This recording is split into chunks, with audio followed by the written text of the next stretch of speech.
అందరికీ నమస్కారం. ఈరోజు మనం చెప్పుకోబోయే కథ నేను నా అడవి పిల్ల. కథలోకి వెళ్ళబోయే ముందు మీరు కనుక మన ఛానల్ని ఫస్ట్ టైం చూస్తున్నట్లయితే తప్పకుండా మన ఛానల్ని లైక్ చేయండి, షేర్ చేయండి, సబ్స్క్రైబ్ చేయండి, బెల్ ఐకాన్ క్లిక్ చేసి ఆల్ అనే బటన్ని ప్రెస్ చేయడం మర్చిపోకండి. కథను ఎక్కడ స్కిప్ చేయకుండా వినండి. మరి కథలోకి వెళ్ళిపోదామా? ఆ రోజు వాతావరణం ఎందుకో చాలా గంభీరంగా అనిపించింది. వద్దు వద్దు అంటున్న ఒక భార్య భర్తని సినిమాకు వెళదామని కంగారు పెట్టేసింది. ఒక బండి మీద భర్త, భార్య, చిన్న పాప, 1 సంవత్సరం వయసుండే బిడ్డను తీసుకొని సినిమాకి బయలుదేరి వెళ్ళారు. సినిమా చూసినంతసేపు ఎన్నో నవ్వులు, ఎన్నో కబుర్లు, ఎన్నెన్నో కేరింతలు. ఆ పాప చిరునవ్వులు చూస్తూ చెప్పుకున్న ఎన్నెన్నో ముచ్చట్లు, ఎన్నెన్నో ఆనందాలు. ఇక ఇంటర్వెల్లో నాకు అవి కావాలి, ఇవి కావాలి అని అడిగిన ఆ భార్య మారం. ఆ తర్వాత పాప నిద్రపోవటం, ఆ తర్వాత కాసేపటికి లేచి మళ్ళీ ఆడుకోవటం. వచ్చేటప్పటికి ఎందుకో ఒక్కసారిగా వర్షం జోరందుకుంది. ఈ వర్షంలో వెళ్ళి ఏం వంట చేస్తుందిలే తన భార్య, చిన్న కష్టం కూడా కలగకూడదనుకున్న ఆ భర్త ఒక హోటల్ దగ్గరికి తీసుకెళ్ళి వేడివేడిగా అక్కడ చికెన్ పలావు అక్కడ వేడివేడిగా పెట్టించి భార్యకి బయలుదేరదామా అని కాస్త వర్షం తగ్గిందని బయలుదేరదీస్తే వచ్చేటప్పుడు దారిలో ఉన్నట్టుండి వర్షం బీభత్సంగా పెరిగిపోయింది. ఒక పక్కకి ఆపుకుంటే పోద్దేమో అన్నాడు అతను. ఎటూ తడిచిపోయాం, పిల్ల తడిచిపోయింది, వెళ్ళిపోదాం పోదురు.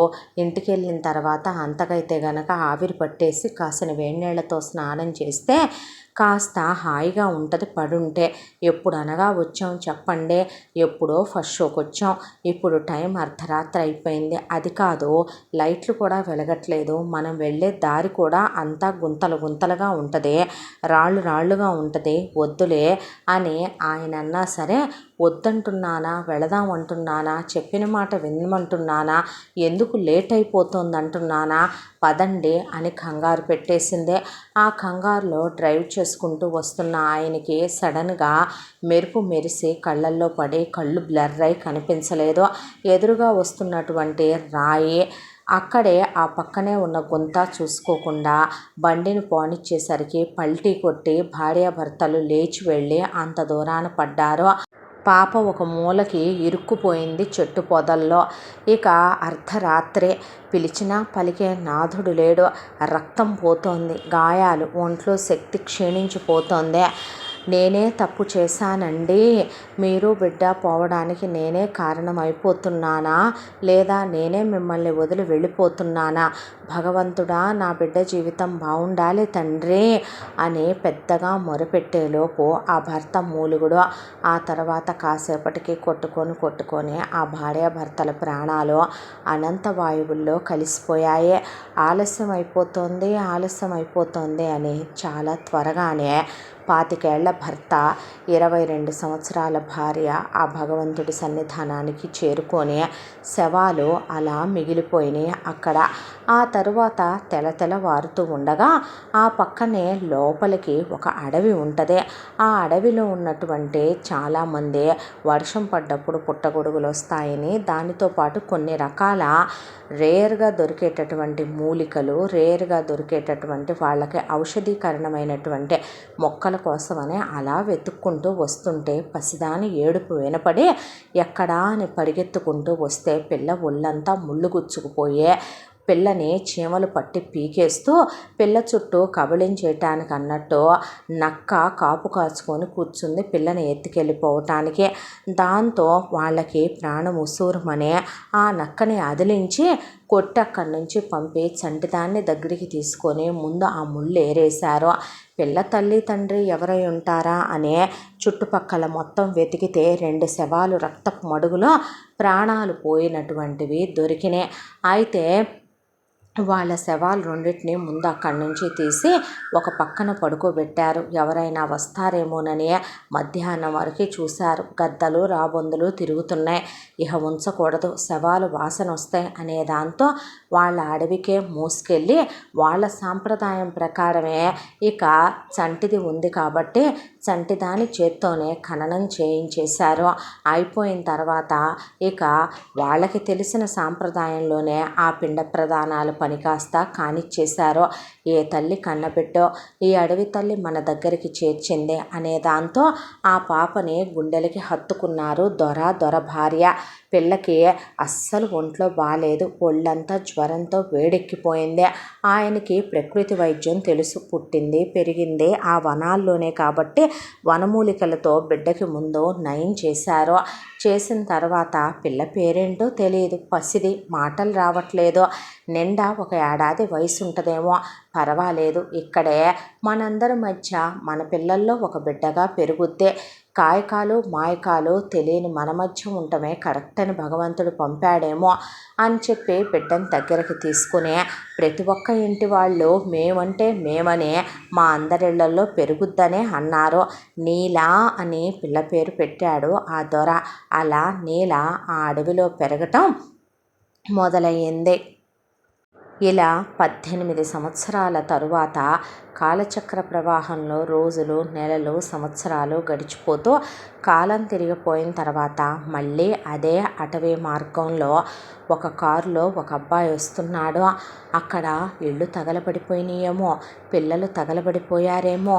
అయ్యో, తల్లి బిడ్డలు ఎలా ఉన్నారో ఏంటో, హాస్పిటల్ ఎలా ఉందో ఏంటో, అందరూ ఏమైపోయారో ఏంటో, ప్రమాదం అనుకోకుండా ఇంత పెద్దది జరిగిపోయిందేంటో.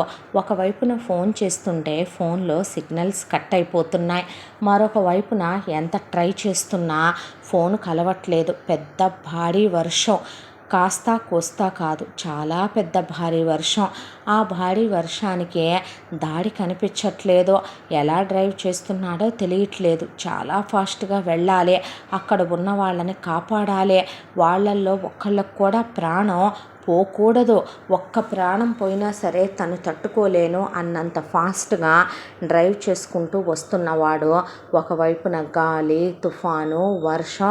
దాంతో ఇక ఒక్కసారిగా ఆ కారుకి చాలా పెద్ద యాక్సిడెంట్ అయిపోయింది. యాక్సిడెంట్ అయిపోయిన తరువాత కూడా కారులో నుంచి అతి కష్టం మీద ఒళ్ళంతా గాయాలతో ఆల్మోస్ట్ ఒంట్లో ఎన్ని పార్ట్లు ఇరిగిపోయినాయో కూడా తెలియని కండిషన్లో రక్తపు ధారలు కారుతున్నా అతను కారులో నుండి బయటపడ్డాడు. ఆ తర్వాత మెల్లగా ఎటు వెళ్తున్నాడో తెలియక, ఆ చీకట్లో కళ్ళు కనపడక, వీధి దీపాలు లేక మెల్లగా ఆ వర్షానికి వస్తున్న ఉరుములు మెరుపుల వెలుతురులోనే ఫోన్ ఎక్కడ పడిపోయిందో కూడా తెలియదు. అలా మెల్లగా అడుగులో అడుగేసుకుంటూ నడుచుకొస్తున్న అతన్నే ఎవరో చాలా దారుణంగా కొట్టారో. పడిపోయాడో. ఆపకుండా కొడుతూనే ఉన్నారో. ఆ తరువాత వాళ్ళు మాట్లాడుకుంటున్నారో. అతను బ్రతికున్నాడా లేడా అని ముక్కు దగ్గర చేయి పెట్టి చూశారు. నాడి పట్టుకొని చూశారు. ఎక్కడో ప్రాణం కొన ఊపిరితో ఉందా లేదా అన్నట్టు కొట్టుకుంటుంటే ఇంకా వీడెంతసేపు ఉంటాడు? మహా అయితే అరగంట, పావుగంట. ఈ వర్షంలో మనం ఎక్కడ పడతాం? వీడితో పాటు ఈ తిప్పలన్నీ. ఈ పక్కనే అడవి ఉన్నట్టుంది. అంతకుముందు ఇక్కడ అడవి జనాలు ఉండేవాళ్ళు ఒక 20 ఏళ్ల క్రితం. తర్వాత గవర్నమెంటోడు రోడ్లేసి ఆ తర్వాత గవర్నమెంటోడు ఇదంతా బాగు చేసుకుంటూ వద్దామని చూసినా ఈ రోడ్లో ఎక్కువ లారీలు అవి వెళతాయి కాబట్టి ఆ వేసిన రోడ్లు 1 సంవత్సరం కన్నా ఎక్కువ ఉండవు. అందుకే ఇలా గుంతలు పడిపోయింది. కానీ ఆ అడవి జనాలు మాత్రం గవర్నమెంట్ వాళ్ళకి సదుపాయాలు కల్పిస్తామన్నా వద్దని చెప్పి ఇంకా లోపలికి వెళ్ళిపోయి అడవిలోకి ఆ అడవిలోనే బ్రతుకుతున్నట్టున్నారు. కాబట్టి వీడిని ఇక్కడి నుంచి ఎత్తి ఇసిరేస్తే వెళ్ళి అడవిలో పడితే దొరికితే వీడు ఏ జంతువుల నోటికో దొరుకుతాడు. చక్కగా వాటి కడుపు నిండుద్దే. లేదంటే కనుక అలా తెల్లారేపాటికి వీడి శవం అక్కడే ఏ రాళ్ళ మధ్య కుట్టల మధ్య పడి కొట్టుకొని పోద్ది వీడి ప్రాణమని విసిరేశారు అతన్నే. ఆ తర్వాత వాళ్ళ దారిన వాళ్ళు ఎంచక్కా వెళ్ళిపోయారో. కొట్టుకొని అతను స్పృహ తప్పిపోయాడు. ఆ తర్వాత తెలతెలవారుతూ ఉండగా ఆ అడవిలో ఉండేటటువంటి జనాలు చాలామంది వెతుక్కుంటూ వర్షం పడ్డ ప్రతిసారి వాళ్ళకి కొన్ని ప్రత్యేకమైనటువంటి మూలికలు, కొన్ని ప్రత్యేకమైనటువంటి మొక్కలు దొరుకుతూ ఉంటాయి. వాటి కోసమని వచ్చినటువంటి వాళ్ళల్లో ఒక అమ్మాయి అలా వెతుకుతూ ఉండగా ఒకచోట ఆకులు కదులుతున్నాయి. ఆకులు కదులుతుంటే ఏంటిది గాలి లేకుండా ఆకులు కదులుతున్నాయి అని దగ్గరికి వెళ్ళి ఆకులు తీసి చూస్తే అక్కడ రక్తపు మడుగులో ఒక మనిషి. దగ్గరికి వెళ్ళి చూస్తే ప్రాణం ఎక్కడో ఉంది. దాంతో వెంటనే ఓలే ఓలే ఓలే ఓలే ఓలే అని అడవిలో వాళ్ళందరినీ పెద్దగా పిలిచి ఓలమ్మో ఓలప్పో ఓలయ్యో ఓరో మనిషి దొరికినాడే కొనూపిరితో ప్రాణం ఉండాదే ఏ తల్లి కన్న బిడ్డోనే అనేసరికి ఇహ జనాలందరూ గుమ్ముగూడి వాళ్ళు పాపం కర్రలతోనే ఒక స్ట్రక్చర్ లాంటిది ముందు గబగబా ప్రిపేర్ చేసేసి దాని మీదకి ముందు ఆ మనిషిని షిఫ్ట్ చేసేసి గబగబా వాళ్ళ గూడానికి తీసుకెళ్ళిపోయారు. అతను తిరిగి 15 రోజుల తర్వాత కళ్ళు తెరిచి చూసేపాటికి ఒక గుడిసెలో ఉన్నాడు. చుట్టూ ఎవరో 4-5 మనుషులు ఉన్నారు. బాడీలో అసలు ఏ పార్టు సహకరించి కదలనివ్వటం లేదు. కాలు విరిగినట్టుంది, విపరీతమైన పోటు వస్తోంది, తలకి దెబ్బ తగిలినట్టుంది, తల అసలేమీ పనిచేయటం లేదు. తనకి పాత గతం తాలూకా జ్ఞాపకాలు ఏమీ లేవు. అసలు తనెవరు, తను ఎందుకు ఇక్కడున్నాడు, ఎవరు వీళ్ళంతా, ఏంటి ఇదంతా అనేది తనకేమీ అర్థం కాలేదు. కాకపోతే ఇది తన చోటు కాదని, ఇది తను ఉండాల్సిన స్థావరం కాదని ఏదో తనకి తెలియనివి గుచ్చుకుంటున్నట్టుగా అనిపిస్తోంది బ్రెయిన్లో. వాళ్ళు లేసావా దొరా అని దగ్గరకు వచ్చి నోట్లో పసరేదో పోశారు. అబ్బో కర్ణ కఠోరమైనటువంటి కాలకూట విషమంతా చేదుగా ఉంది ఆ పసరు. తగ్గిపోతాదిలే దొరా అని చెప్పి వాళ్ళు కాలికి ఉన్న కట్టు తీసి మళ్ళీ పసరు పోసి బద్దెలేసి లాగి కడితే అమ్మా అని పెద్దగా అరిచాడు. అరిచేపాటికి తగ్గిపోతాదిలే లేదులే అని చెప్పి వాళ్ళ తర్వాత నోట్లో ఏయో తీసుకొచ్చి జావల్లాంటివి పోశారు. ఆ తర్వాత కళ్ళు మగతకి మళ్ళీ మూతలు పడిపోయినాయి. ఆ తర్వాత తెల్లారి లేచి చూసేపాటికి తలకి కట్టు. ఆ తర్వాత కాస్త కాలు నొప్పి పర్వాలేదనిపించింది. మెడ కదలనివ్వట్లేదు, చెయ్యి కదలనివ్వట్లేదు, వెన్నంతా ఒకటే నొప్పి. లేచి కూర్చుంటే తన ఒంటి మీద ఏదో చిన్నది నడుముల దగ్గర నుంచి కిందకి ఒక టవల్ లాంటిది ఏదో చుట్టుంది. ఎందుకో చాలా సిగ్గుగా అనిపించింది, బిడియంగా అనిపించింది. అలాంటి బట్టలు తనంతకు ముందు ఎప్పుడూ వేసుకోలేదా, అసలు ఎవరు తను అని వాళ్ళందరూ వచ్చి గుమ్మిగూడి చూస్తుంటే నేనెవరిని, ఎందుకు ఇక్కడున్నాను అంటే నువ్వెవరో జ్ఞాపకం లేదా దొరా అని అడిగాడు అక్కడికి వచ్చిన దొర. అడిగితే లేదు నాకేమీ గుర్తు రావటం లేదు అనేపాటికి ఏటైనాది దొరా బాబుకి అట్టా మాట్లాడుతున్నాడు అని అడిగారు అక్కడికి వచ్చిన వాళ్ళు. ఏమీ లేదు, దెబ్బలు బాగా తగిలినాయి గందా, తలకి తగిలినట్టు ఉన్నదే, పర్వాలేదు, మన దగ్గర జ్ఞాపకాల్ని తిరిగి తీసుకొచ్చే మూలికలుండాయిలే, అవి వాడితే ఒక మండలం రోజుల్లో బాబుకి జ్ఞాపక శక్తి వస్తుంది, నాకు ఆ నమ్మకం ఉంది, తాళపత్రాల్లో రాసే ఉండాదే, మా ముత్తాతలు ఇట్టాగే చేసినారంట ఒకళ్ళకే, బాబుకి అది వాడదాములే అని వాళ్ళు అనుకొని కంగారు అడొద్దులే, నువ్వు మాకు అడవిలో దొరికినావో, ఏ తల్లి కన్నబిడ్డవో మాకు తెలదో, ఇప్పుడు నీకు కూడా తెలవదు కదా, నువ్వు యాడ్ నుంచి వచ్చినావో ఎందుకు వచ్చినావో ఏంటో కానీ గాలి వర్షం దుమ్ము ధూళి అసలు ఓ తెగ బీభత్సంగా కురిసినాదే అంత క్రితం రోజున. ఆ తర్వాత రోజున మేము మూలికల కోసమని పోతివా, నువ్వు దొరికినావని చుట్టూ చూస్తివా, నీ తాలూకా మనుషులు కానీ జ్ఞాపకాలు కానీ ఏమీ అవపడలేదు బాబు, దాంతోనే నిన్ను తీసుకొచ్చినాము. మాకు ఏదో నాగరికత తెలిసిన మనుషులం కాదు కదా, అడవి తల్లిని నమ్ముకున్నోళ్ళం కదా, మాకు తెలిసిన వైద్యం ఏదో చేస్తూ నిన్ను బతికించుకొచ్చాం బాబు అని చెప్పారు వాళ్ళు. దాంతో అతనికి అసలు ఏమీ అర్థం కాలేదు. నువ్వు ఎలా దొరికావో తెలుసా దొరికిన రోజున అని చెప్పుకొస్తూ, ఇదిగో మా నేలే చూసింది నిన్ను, మా నేలకే కనపడ్డావు నువ్వు అనేపాటికే ఆ అమ్మాయి వచ్చి అక్కడ నుంచుంటే ఆ అమ్మాయికి బ్లౌజ్ లేదు, చీరనే అదోలా కట్టుకున్నారు వాళ్ళంతా కూడా. ఆ చుట్టూ ఉన్న అంతమంది ఆడవాళ్ళని చూస్తున్నా కలగని ఏదో అట్రాక్షను, ఆ అమ్మాయిని చూడగానే మనసు ఏదో పులికంచిపోయినట్టు అనిపించే ఆ అమ్మాయి వైపు మళ్ళీ మళ్ళీ మళ్ళీ మనసు లాగేసి చూడాలనిపిస్తోంది.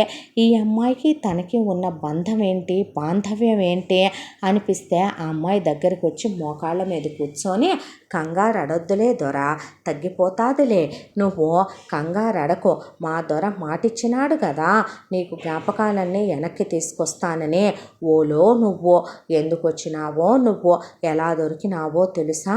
ఒళ్ళంతా గాయాలే, ఒకటే నెత్తురు ముద్దలా దొరికినావు. నిన్ను అలా చూసి ఒగ్గేనేపోయాను. దాంతోనే మా వాళ్ళందరినీ పిలుచుకొచ్చినాను. నిన్నిక్కడికి తీసుకొచ్చి మా దొర ఇలా వైద్యం చేస్తుండాడో. నీ గురించి నేను వనదేవతకు మొక్కుండాను తెలుసా, నీకు త్వరగా తగ్గుండాలని, నువ్వు బాగుండాలని అన్నాను దొర అన్నప్పుడు ఆ అమ్మాయి కళ్ళల్లో ఒక అమాయకత్వం, ఆ అమ్మాయి కళ్ళల్లో ఒక నిజాయితీ, ఒక నిక్కచ్చితనం, వాళ్ళల్లో ఉన్నటువంటి మంచితనం ఏదో కానీ అతన్ని కట్టిపడేసినే. దాంతో తగ్గిందాకా ఉండుగానిలే దొర, తగ్గినాక నీకు జ్ఞాపకాలు గుర్తొచ్చినాకనే నువ్వు పోదుగానిలే, నీ ఇల్లాడో ఊరాడో నీ ఓళ్ళాడో తెలియకుండా ఉంటుందా, కొన్నాళ్ళలోనే నా మందు పనిచేస్తుంది అని ఆ మందుల కోసం మూలికల కోసం ఆ దొర వాళ్ళు మిగతా మగాళ్ళు వెళ్ళిపోతే ఆడోళ్ళు ఏటైనా తింటావా దొర అని వాళ్ళు ఏదైనా వండుదామని చెప్పి వాళ్ళు వెళ్ళిపోయారు. నీల కాసేపు విశ్రాంతి తీసుకో, పండుకో అని నోట్లో ఒక పసరు పోసి ఏదో పస రుద్దింది. ఒళ్ళంతా దెబ్బెమ్మటి బాడీ సెట్ అయిపోయినట్టుగా అనిపించి తలకున్న ఆ కట్టు తీసి మళ్ళీ వేరే ఆకులు పసరు పెట్టి ఇంకో కట్టు కట్టి, పండుకో స్వామి, ఏమీ ఆలోచించమాకు, అనవసరంగా ఆలోచించినావనుకో నరాలన్నీ పోట్లు వస్తాయి కానీ నీకు ఇప్పుడికిప్పుడే ఏవి గుర్తు తెలియవదులే అని చెప్పి ఆ అమ్మాయి కూడా అక్కడి నుంచి వెళ్ళిపోయింది. అలా పడుకున్న అతను కళ్ళతో ఆ పైన కనిపిస్తున్న బొంగులు, ఆ తాటాకులు, ఆ తర్వాత ఆ చుట్టూ ఉన్న వనమూలికలు, ఆ బయట వినపడుతున్న మనుషులు, పొగ, అక్కడ ఆడుకుంటున్న బయట పిల్లలు, ఆ శబ్దాలు వినిపిస్తూ కాసేపటికి కళ్ళు మూతలు పడి పడుకుండిపోయాడు. ఇలా ఒక వారం రోజుల పాటు గడిచిపోయిన తర్వాత ఈ వారం రోజుల్లో మళ్ళీ ఆ అడవి పిల్ల కనిపించలేదు తనకే. కనిపించకపోతే ఆ తర్వాత కాస్త కాలు పర్వాలేదనిపించి లేచి 4 అడుగులు వెయ్యాలి దొర, లేకపోతే నరాలు అల్లుకుపోతాయి అని వాళ్ళు కర్ర ఇచ్చారు చేతికి. ఆ తర్వాత లేచి మెల్లగా బయటకు వచ్చి అడుగులు అడుగు వేసుకుంటూ మెల్లగా నడుచుకుంటూ వెళుతుంటే ఎందుకో చాలా దాహంగా అనిపించింది. ఆ చుట్టుపక్కల ఉన్న వాళ్ళని ఎవరినైనా అడుగుదామంటే ఎందుకో చాలా మొహమాటంగా అనిపించింది. తను ఎవరసలు అనేది ఆలోచించుకుంటూ తనకి ఏమైంది అసలు అని తల మీద చేపెట్టు కూర్చున్నాడు. ఆ తర్వాత అటుగా వెళ్తున్న ఒకళ్ళు ఏమైనాది దొర అని అడిగితే ఏం లేదు, ఏమైనా కావాలా అని అడిగితే కాస్త దాహంగా ఉంది, మంచినీళ్ళు కావాలి. అవునా, ఓ నీలా, ఓ నీలా అని పిలిస్తే మా అమ్మ ఏటే అని అడిగితే ఇట్రాయే, దొరకి దాతవుతాందంట, నువ్వేటు ఏటికెళ్ళేనేగా పోతాండావు, దొరని ఎంటెట్టుకొని పోరాదు, కాస్త దాహం తీర్చుకుంటాడు, అలాగే దొరని కాస్త అక్కడే పెట్టి కడిగి తీసుకురా, ఆ రోజు పడినప్పుడు అడాయిడిగా కడిగారు తప్ప ఆ తర్వాత మళ్ళీ తానం ఆడలేదుగా అనేపాటికి ఓ గట్లానే అన్న తర్వాత రాదు దొర అని అన్న తర్వాత పద అని ఆ అమ్మాయి వెంటే వెళుతూ ఆ అమ్మాయి నడుస్తుంటే మోకాళ్ళ వరకు ఆ అమ్మాయికి ఏ బట్టలు లేవో, మోకాళ్ళ కింద కాళ్ళకి కడియాలున్నాయి, చాలా ముద్దుగా ఉన్నాయి ఆ అమ్మాయి పాదాలు. ఆ అమ్మాయి కాలు మీద పుట్టుమచ్చ, మోకాళ్ళ దగ్గర నుంచి నడుం దగ్గరికి గోచి పెట్టి కట్టిన ఒక చీర, మధ్యలో కనిపిస్తున్న ఆమె నడువు, వెనకాల అంతా ఖాళీగా ఉన్న ఆమె వీపు బ్యాక్లెస్లా అనిపించింది. ఆ తర్వాత ఆమె అందమైన నాభి చూస్తుంటే మనసు పులకించిపోయింది. జుట్టంతా ఎక్కట్టి వేసినటువంటి ఆ ముడి, ఆమె ముఖం మీద ఉన్న ఆ పచ్చబొట్లు ఆమె ఎందుకో చాలా అందంగా అనిపించింది చూడటానికే. తెలియకుండానే మనసు ఆమెకి వశమైపోయింది. ఆమెను తను ఇష్టపడుతున్నాడు, ప్రేమిస్తున్నాడు. ఎంత అంటే ఆమెను వదిలి ఉండలేనంత. ఈ వారం రోజులుగా ఆమె కనిపించకపోతే పిచ్చెక్కిపోయేంత. ఆమె స్వరం వినాలని, ఆమెను చూడాలని మనసు తప్పించిపోయేంత. దాంతోనే లేని ఓపికను తీసుకొని అసలు ఆమెను చూడాలనే వంకతోనే కుంటుకుంటూనైనా బయటికి వచ్చేంత. అనుకోకుండా ఆ దేవుడు ఆమెను తనకి ఎదురు చేశాడంటే తమ బంధం ఆ దేవుడు కూడా దీవిస్తున్నాడనే కదూ అన్న తర్వాత ఇంకా ఎంత దూరం అన్నాడు.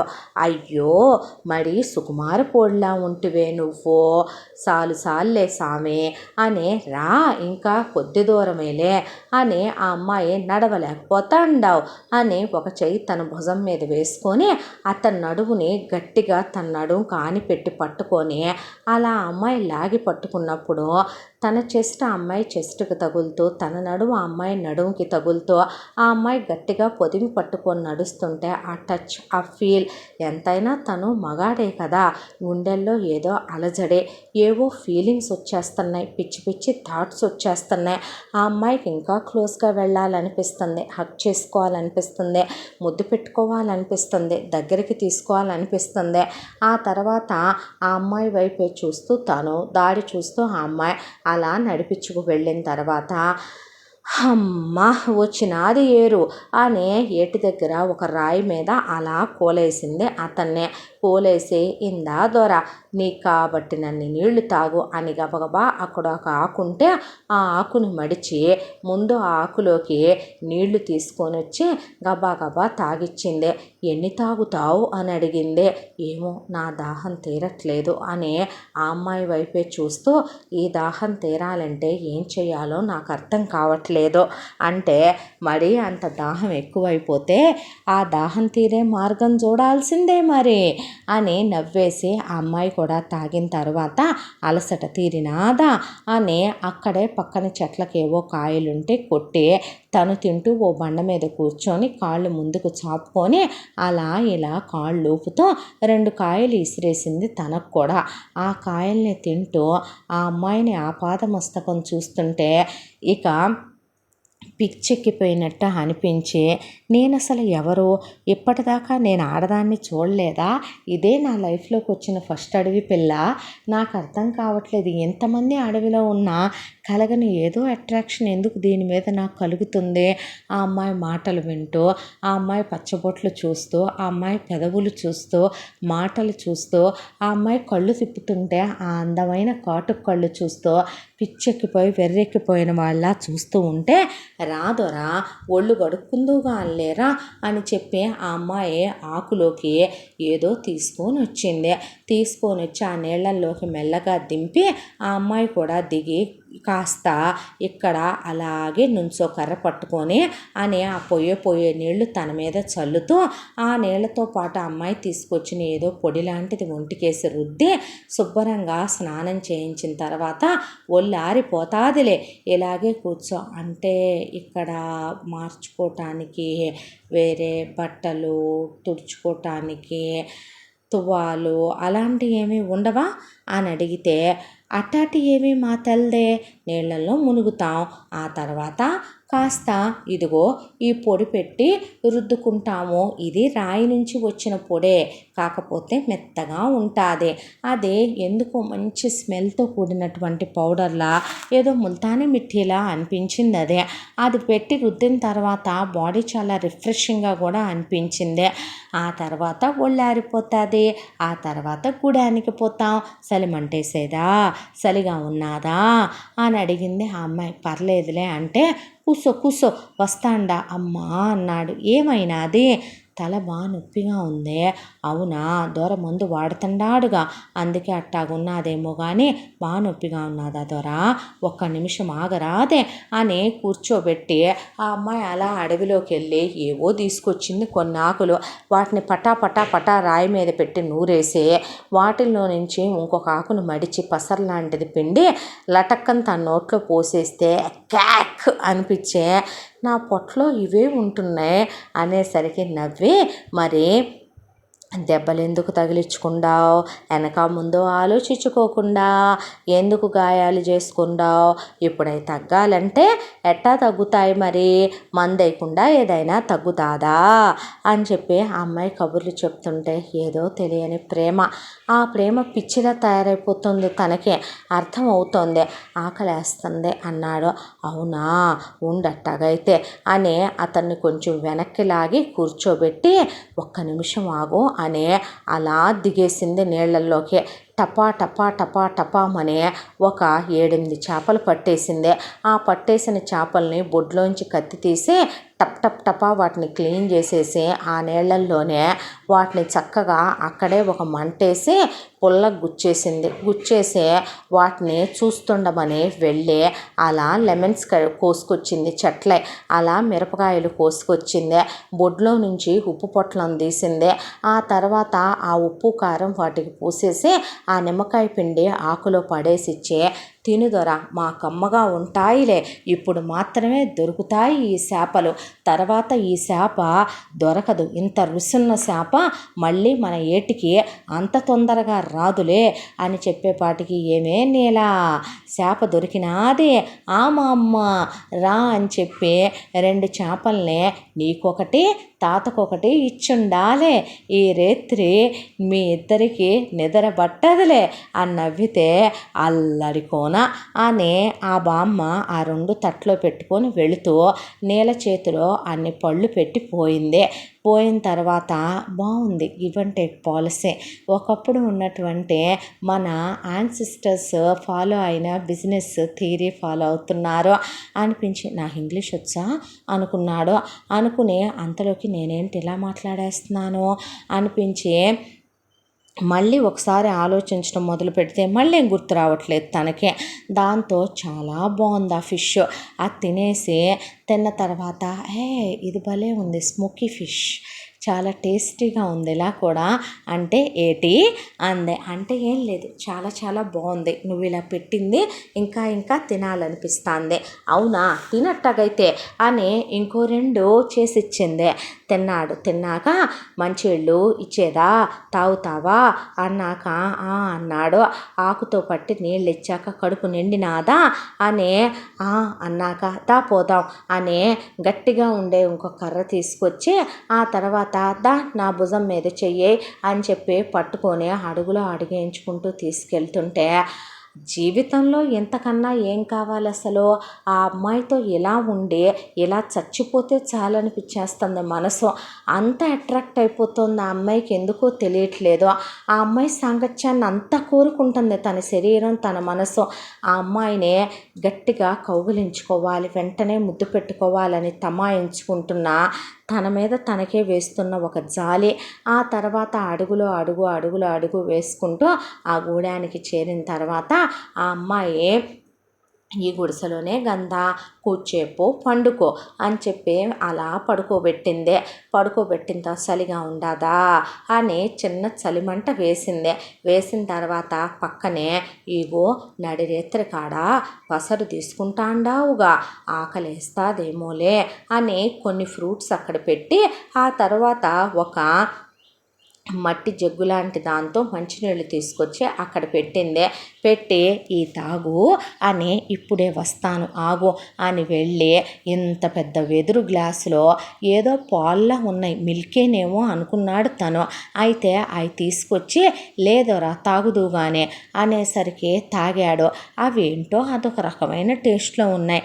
ఏంటి వినేలా అని అడిగితే, ఇదా నీకు నొప్పులు పోవటానికని చెప్పి చేసినీలే, ఈ ఇట్టాగే ఉంటాయిలే, ఔషధాలు కలిపి చేసినారులే కానీ తాగరాదు అన్న తర్వాత అవి తాగాడు. తాగిన తర్వాత ఆ అమ్మాయి కొన్ని ఆయిల్స్ తీసుకొచ్చి కొన్ని పసర్లు తీసుకొచ్చి ఒక్క రుద్దేపాటికి ఒళ్ళంతా దెబ్బ కలిసిపోయింది.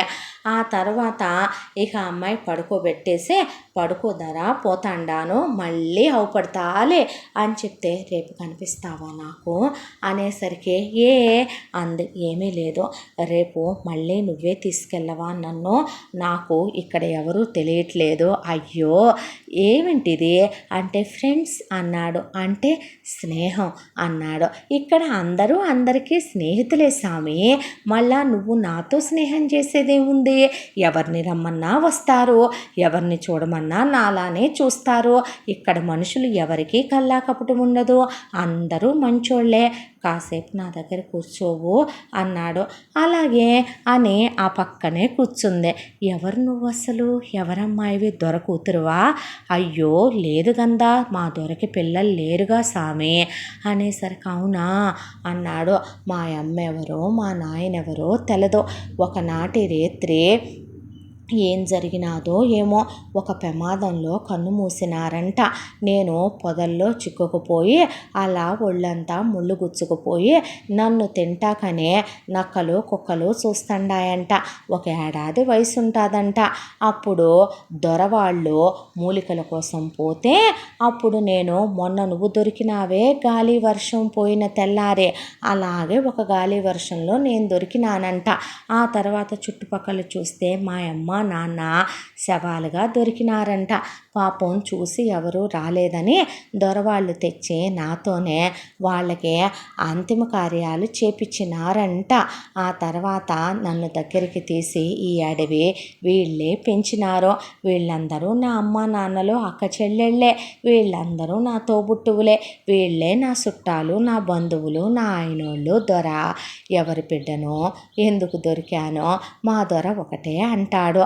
ఏది ఏమైనా కూడా నీలమ్మ తల్లి, నువ్వు ఒక తల్లి నిన్ను మోసిందే, ఇంకో తల్లి నిన్ను మాకిచ్చిందే, నా భార్యని నువ్వు తల్లిని చేశావనే. అలా నేను మొత్తానికి ఈ అడవిలో ఆడుకుంటూ పాడుకుంటూ ఇలా వీళ్ళందరి మధ్య పెరిగాను సామి అని చెప్పిన తర్వాత అవునా అని అలా చూశాడు అమ్మాయి వైపు.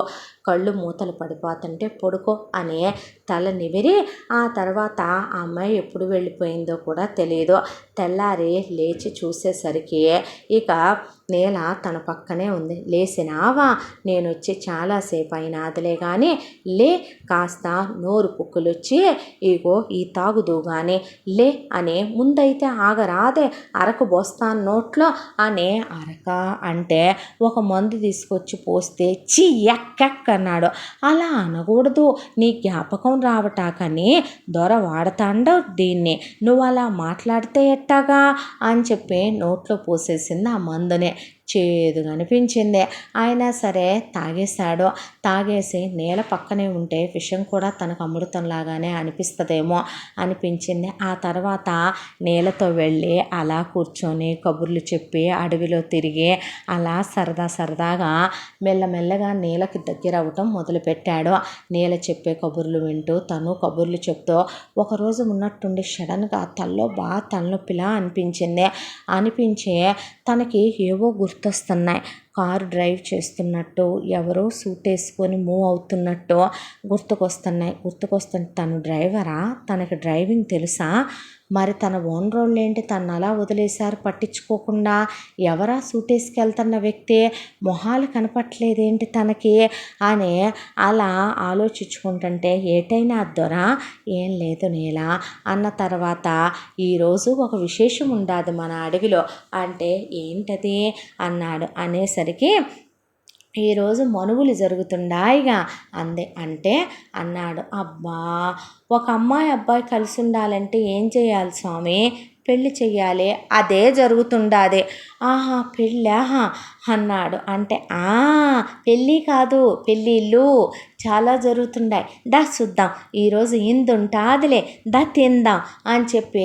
బాగోదేమో అంటే ఎందుకు బాగోదు అని అడిగి, వాళ్ళు మన పిలవలేదు కదా, ఇక్కడ ఎవరిని పిలవరు సామి, మనమే పోయి మనం ఉండాం వాళ్ళకనే అండగా నుంచోవాలా, ఆయన పిలవటాలేంది సామి అనేసరికి నాగరికుల ప్రపంచానికి ఇక్కడికి ఎంత తేడా ఉంటుంది, వీళ్ళందరూ మన వాళ్ళే అంతా మందే అనుకుంటారు, కానీ అక్కడంతా సెల్ఫిష్ పీపులే కదా, అక్కడ ఎప్పుడూ ఇలా ఉండరేమో కదో, తనకెందుకు అలా అనిపిస్తుంది అనిపించే సరే వెళ్దాం పదా అన్నాడు. ఇక్కడ ఈ బట్టలేనా నీలా అనేపాటికే ఈ బట్టలే ఉంటాయి సామి, మీ మగాళ్ళకేమో మొలగప్పుకునే వస్త్రం, మా ఆడాళ్ళకేమో సిగ్గు దాచుకుందుకు ఈ కోక అని చెప్పింది.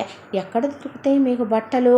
అయ్యా ఒకడొస్తాడు పట్నం నుంచి, ఆ వచ్చినోడు మా కాడికి వచ్చి ఆడేం చేస్తాడంటే మా దగ్గర కొన్ని మూలికలు, మా దగ్గర మేము కొన్ని కాయలు పళ్ళు అయ్యి వాడు మొత్తం గంపలకు పోసుకుంటాడు, పోసుకొని మాకు ఇచ్చి పోతాడు సామి.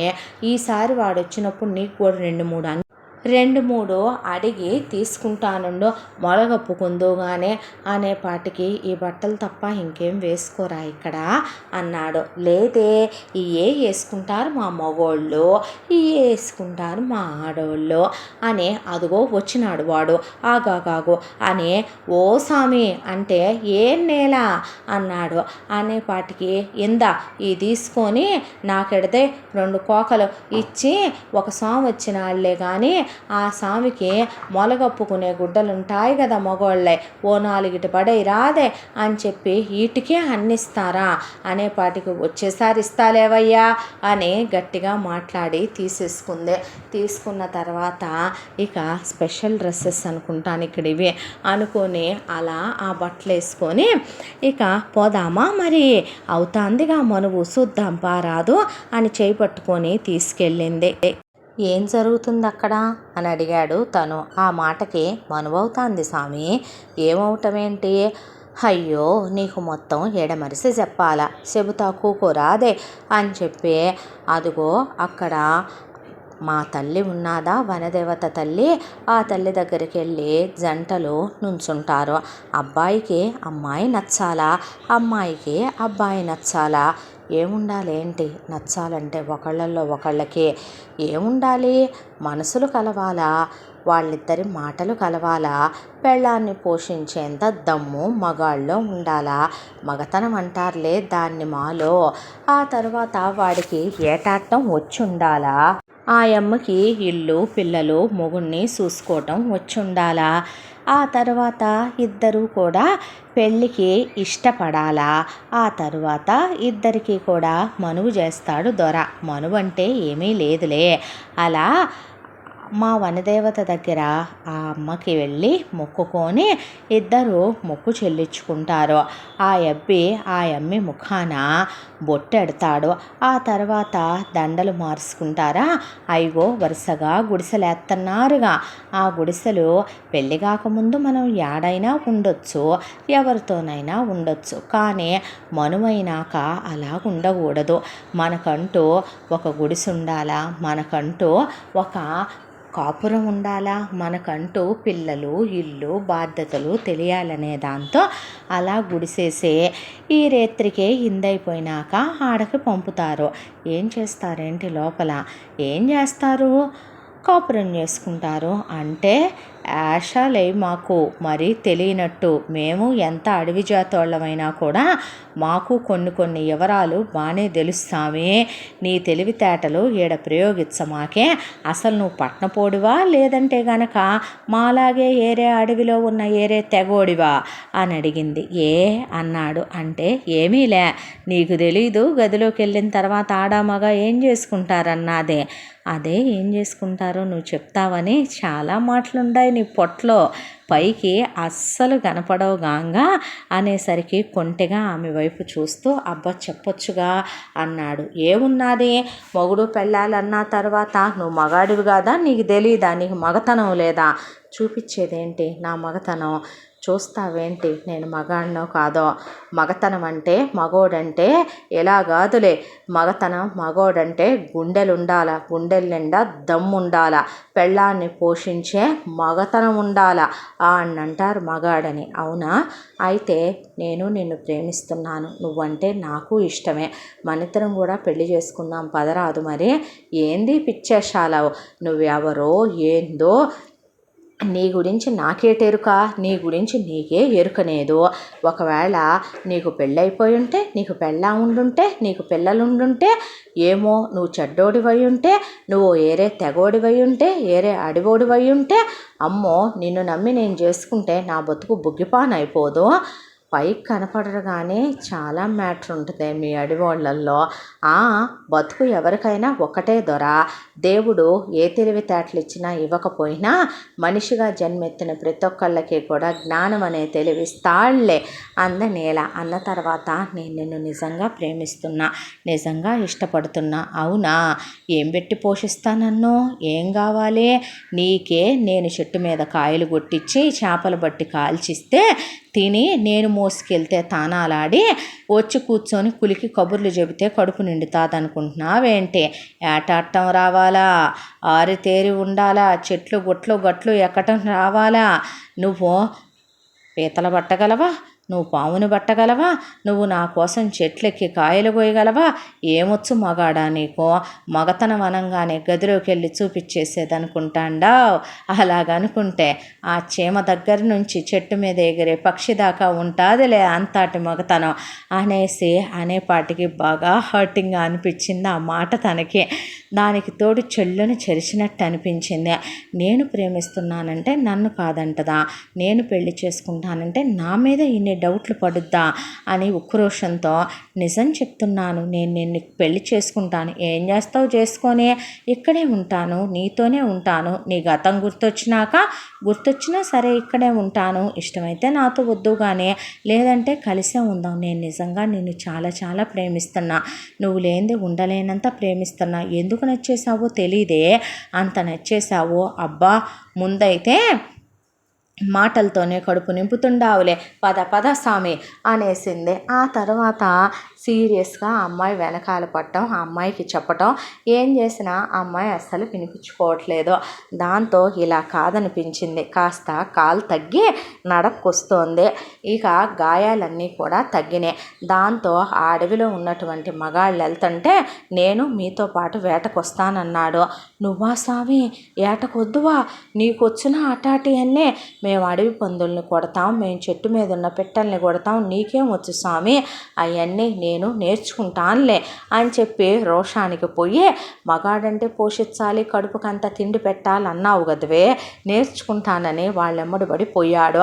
అలా 6 నెలల పాటు నానా తెప్పలు పడి వాళ్ళతో కలిసి పీతలే పట్టాడా, పిత్తపరిగలే పట్టాడా, చేపలే పట్టాడా, చెట్లే ఎక్కాడా, గుట్లే ఎక్కాడా, జారే పడ్డాడా, దెబ్బలే తగిలించుకున్నాడా, అక్కడ ఇక్కడ ఒళ్ళే చిరుగుపోయి గీరుకుపోయిందా, మొత్తానికి ఆ తర్వాత అడవంతా అలవాటు చేసుకున్నాడా.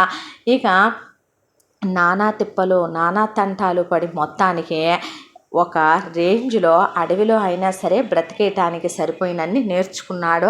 నేర్చుకున్న తర్వాత ఒకరోజు నీలతో, నేను ఇప్పుడు అన్నీ నేర్చుకున్నాను, నాకు అన్నీ వచ్చు తెలుసా అన్నాడు. అబ్బా ఏందేంది నీకు వచ్చిందే అని అటునుంచో పాము వెళ్తుంటే దాన్ని పట్టుకో అనేసరికి వెళ్ళి భయం భయంగా అనిపించిన, చేతులు వణుకుతున్నా దాన్ని పట్టుకొని దూరంగా విసిరేసి, పట్టుకున్నానే అని ఆ తర్వాత వెళ్ళి పీతలు పట్టి ఆ పీతల్ని పీకి వాటిని క్లీన్ చేసి వాటితో ఆమెకి కుక్ చేసి ఇచ్చాడు.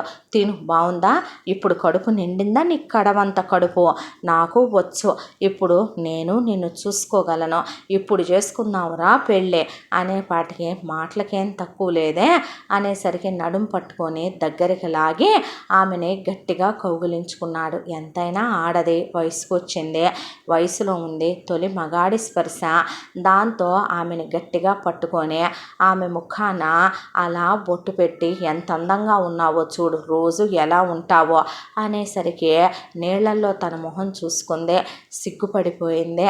ఆ తర్వాత పో, నువ్వు నన్ను వదిలేసలా అని చెప్పి తోసేసి పరిగెత్తుకుంటూ వెళ్ళి ఆ తర్వాత అక్కడున్న అడవి అమ్మాయిలందరూ చూసి ఆహా అనేపాటికి నోరు ముయ్యండసే అని వెళ్ళిన తర్వాత, అందుకే చెబుతాం పెళ్ళైతే ఏమవుద్ది, పెళ్ళైతే అలాగుంటుంది, మొగుడొస్తే పెనిమిటి అనేవాడు వస్తే బాగుంటుందా?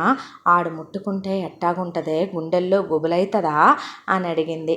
నీకైతాందా అన్నారు వాళ్ళు. అక్కడ పెళ్ళైన వాళ్ళని అడిగితే అందుకే గందా మరి పెళ్ళిళ్ళైన వాళ్ళని తొంగి చూడండి, తెలుస్తుంది లోనే ఉందో లోనేం జరుగుతుందో అని చెబితే ఇంటేనేగా అసలుకి మీరు ఈ నేలతోనా?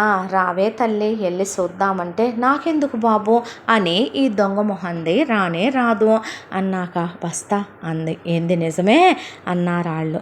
వస్తా, నాకు చూడాలనిపిస్తుంది అని ఆ రాత్రికి ఎవరిదో పెళ్ళయ్యి వాళ్ళ గుడిసేసి వాళ్ళ ఫస్ట్ నైట్ అవుతుండే అలా కిటికీలోంచి తొంగి చూస్తూ సిగ్గుపడి మెలికలు తిరిగిపోతుంటే తను వెళ్ళాడు. అక్కడికి వెళ్ళి చెవు మెలికేసి పట్టుకొచ్చి ఏం పనులేవి అనేసరికి ఏమీలే, నువ్వు నన్ను పట్టుకున్నావు కదా, అప్పటి నుంచి నాకు ఏదోలా ఉందయ్యా అనేపాటికి పెళ్లి చేసుకుందాం అన్నానుగా, అందుకే నువ్వంటే నాకు ఇష్టం అన్నానుగా, నేను ప్రేమిస్తున్నాను అన్నానుగా, ఎందుకు మరి నన్ను దూరం పెడతావు, ఎందుకు మరి నన్ను కాదంటావు, నీకు అవన్నీ కావాలనిపిస్తుందిగా, నేను నచ్చానుగా, ఎందుకంటా అలా అంటావు. ఏమీ లేదు సామే, అమ్మోరో తెలీదు అబ్బోరో తెలీదు, అడవి తల్లి పెంచేసిందే, ఇప్పటిదాకా నా ఒంటి మీద చెయ్యేసే హక్కు నేనే మగాడికి ఇవ్వలేదు, ఎవరిని మొగుడనే మనసు మెచ్చింది లేదు, కానీ నేను నీతో ఈ సనువుగా ఉండటం వెనక అర్థమేందో నాకు తెలియదు. నువ్వు ప్రేమలంట అండావు, రేపేదైనా జరగడానికి జరిగితే బతుకులో వెనక ముందు తీసుకోలేను, నేను ప్రమాణం చేసి చెప్తున్నాను, ఎప్పటికీ అలా జరగదు, నిన్ను నేను ఏ రోజుకి వదులుకోను, నువ్వంటే నాకు ఎంత ఇష్టమో నేను నీకు చెప్పినా అర్థం కాదే అడవిదానా అని, బట్ నన్ను అడవిదాన్ని అంటావు అనేసరికి దగ్గరికి లాక్కొని ఆమెను గట్టిగా పట్టుకొని ఆ గదిలో నువ్వు చూసేదేముంది, నీకు నేను చూపిస్తాను రమ్మనమని ఆమెని అలా మూసుకొని తీసుకెళ్ళి ఆ రోజు నిండు పౌర్ణమి అలా సెలయేరు పారుతూ ఉంటే ఆ సెలయేరులో ఆమెను అలా దించి దగ్గరికి లాక్కొని ఆమె మెడ కదలకుండా పట్టుకొని ఆమె చేతులు పట్టుకొని ఏంటిది అంటే కళ్ళల్లో కళ్ళు పెట్టి చూసి ఆమె పెదవుల మీద గట్టిగా ముద్దు పెట్టాడు. ఎందుకు తోసేయాలనిపించలేదు, అతన్ని నిరోధించాలనిపించలేదు, అలా ఎంతసేపు ఉన్నారో తెలియదు ఆ నీళ్ళల్లో. తర్వాత ఏదో చిటుక్కుమన్నట్టు అనిపించి తోసిపడేసింది వెనక్కి. ఏంటి అంటే ఏం లేదు లేపో అనేసి అక్కడి నుంచి పరిగెత్తుకుంటూ వెళ్ళిపోయింది. ఆ తర్వాత పెళ్లి చేసుకుందాం అని రోజు అంటుంటే వచ్చాడమ్మ మగాడు అనేసరికి మండలం రోజులు అన్నావుగా దొర, నేను వచ్చి కూడా చాలా కాలమైంది, నాకు ఇంకా జ్ఞాపకం రావట్లేదేంటి అని అడిగాడు ఒక రోజున. ఎప్పుడో ఒకసారి వచ్చేస్తుంది దొర, అది ఎప్పుడన్నది మనకు కూడా తెలియదు, నీకు వాడాల్సిన ఔషధాలైతే మాత్రం మొత్తం పూర్తయిపోయినాయి సామి, నా తరపు నుంచి నేను ఇవ్వాల్సినవి ఇచ్చేశాను అన్న తర్వాత సరేలెమ్మనమని నవ్వేసి గుర్తుకు రాకపోయినా పర్వాలేదులే, ఇలా కూడా జీవితం బాగుందిగా, ప్రశాంతంగా ఉంది, ఈ కల్లా కపటం లేని జనాల మధ్య తన నేలతో ఇంతకన్నా ఏం కావాలి అనిపించేసిందే. ఆ తర్వాత ఒక రోజున నేలని గట్టిగా పట్టుకొని ముద్దాడబోతుంటే ఆమె నడుము గిల్లబోతుంటే అలింకాలేదని వెళ్ళి నేల పడుకొని ఉంటే కొన్ని రంగులు తీసుకొని వాటితో నేల నడుము మీద మంచి డిజైన్ వేసి వచ్చాడు.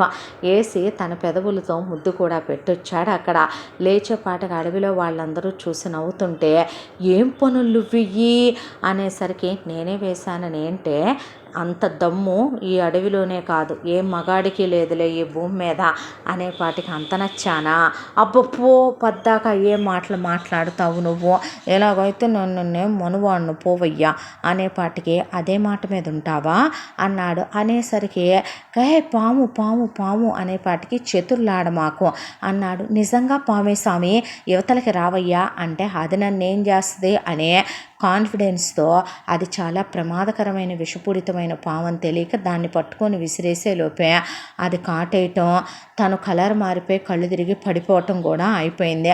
కళ్ళు తెరిచి చూసేపాటికి పక్కన నేల, వాళ్ళు ఈలోపు పచ్చబొట్లు పొడిసేశారు, వాతలు పెట్టేశారు, విషం పోవటానికి విరుగుడు పసరు పోసేశారు.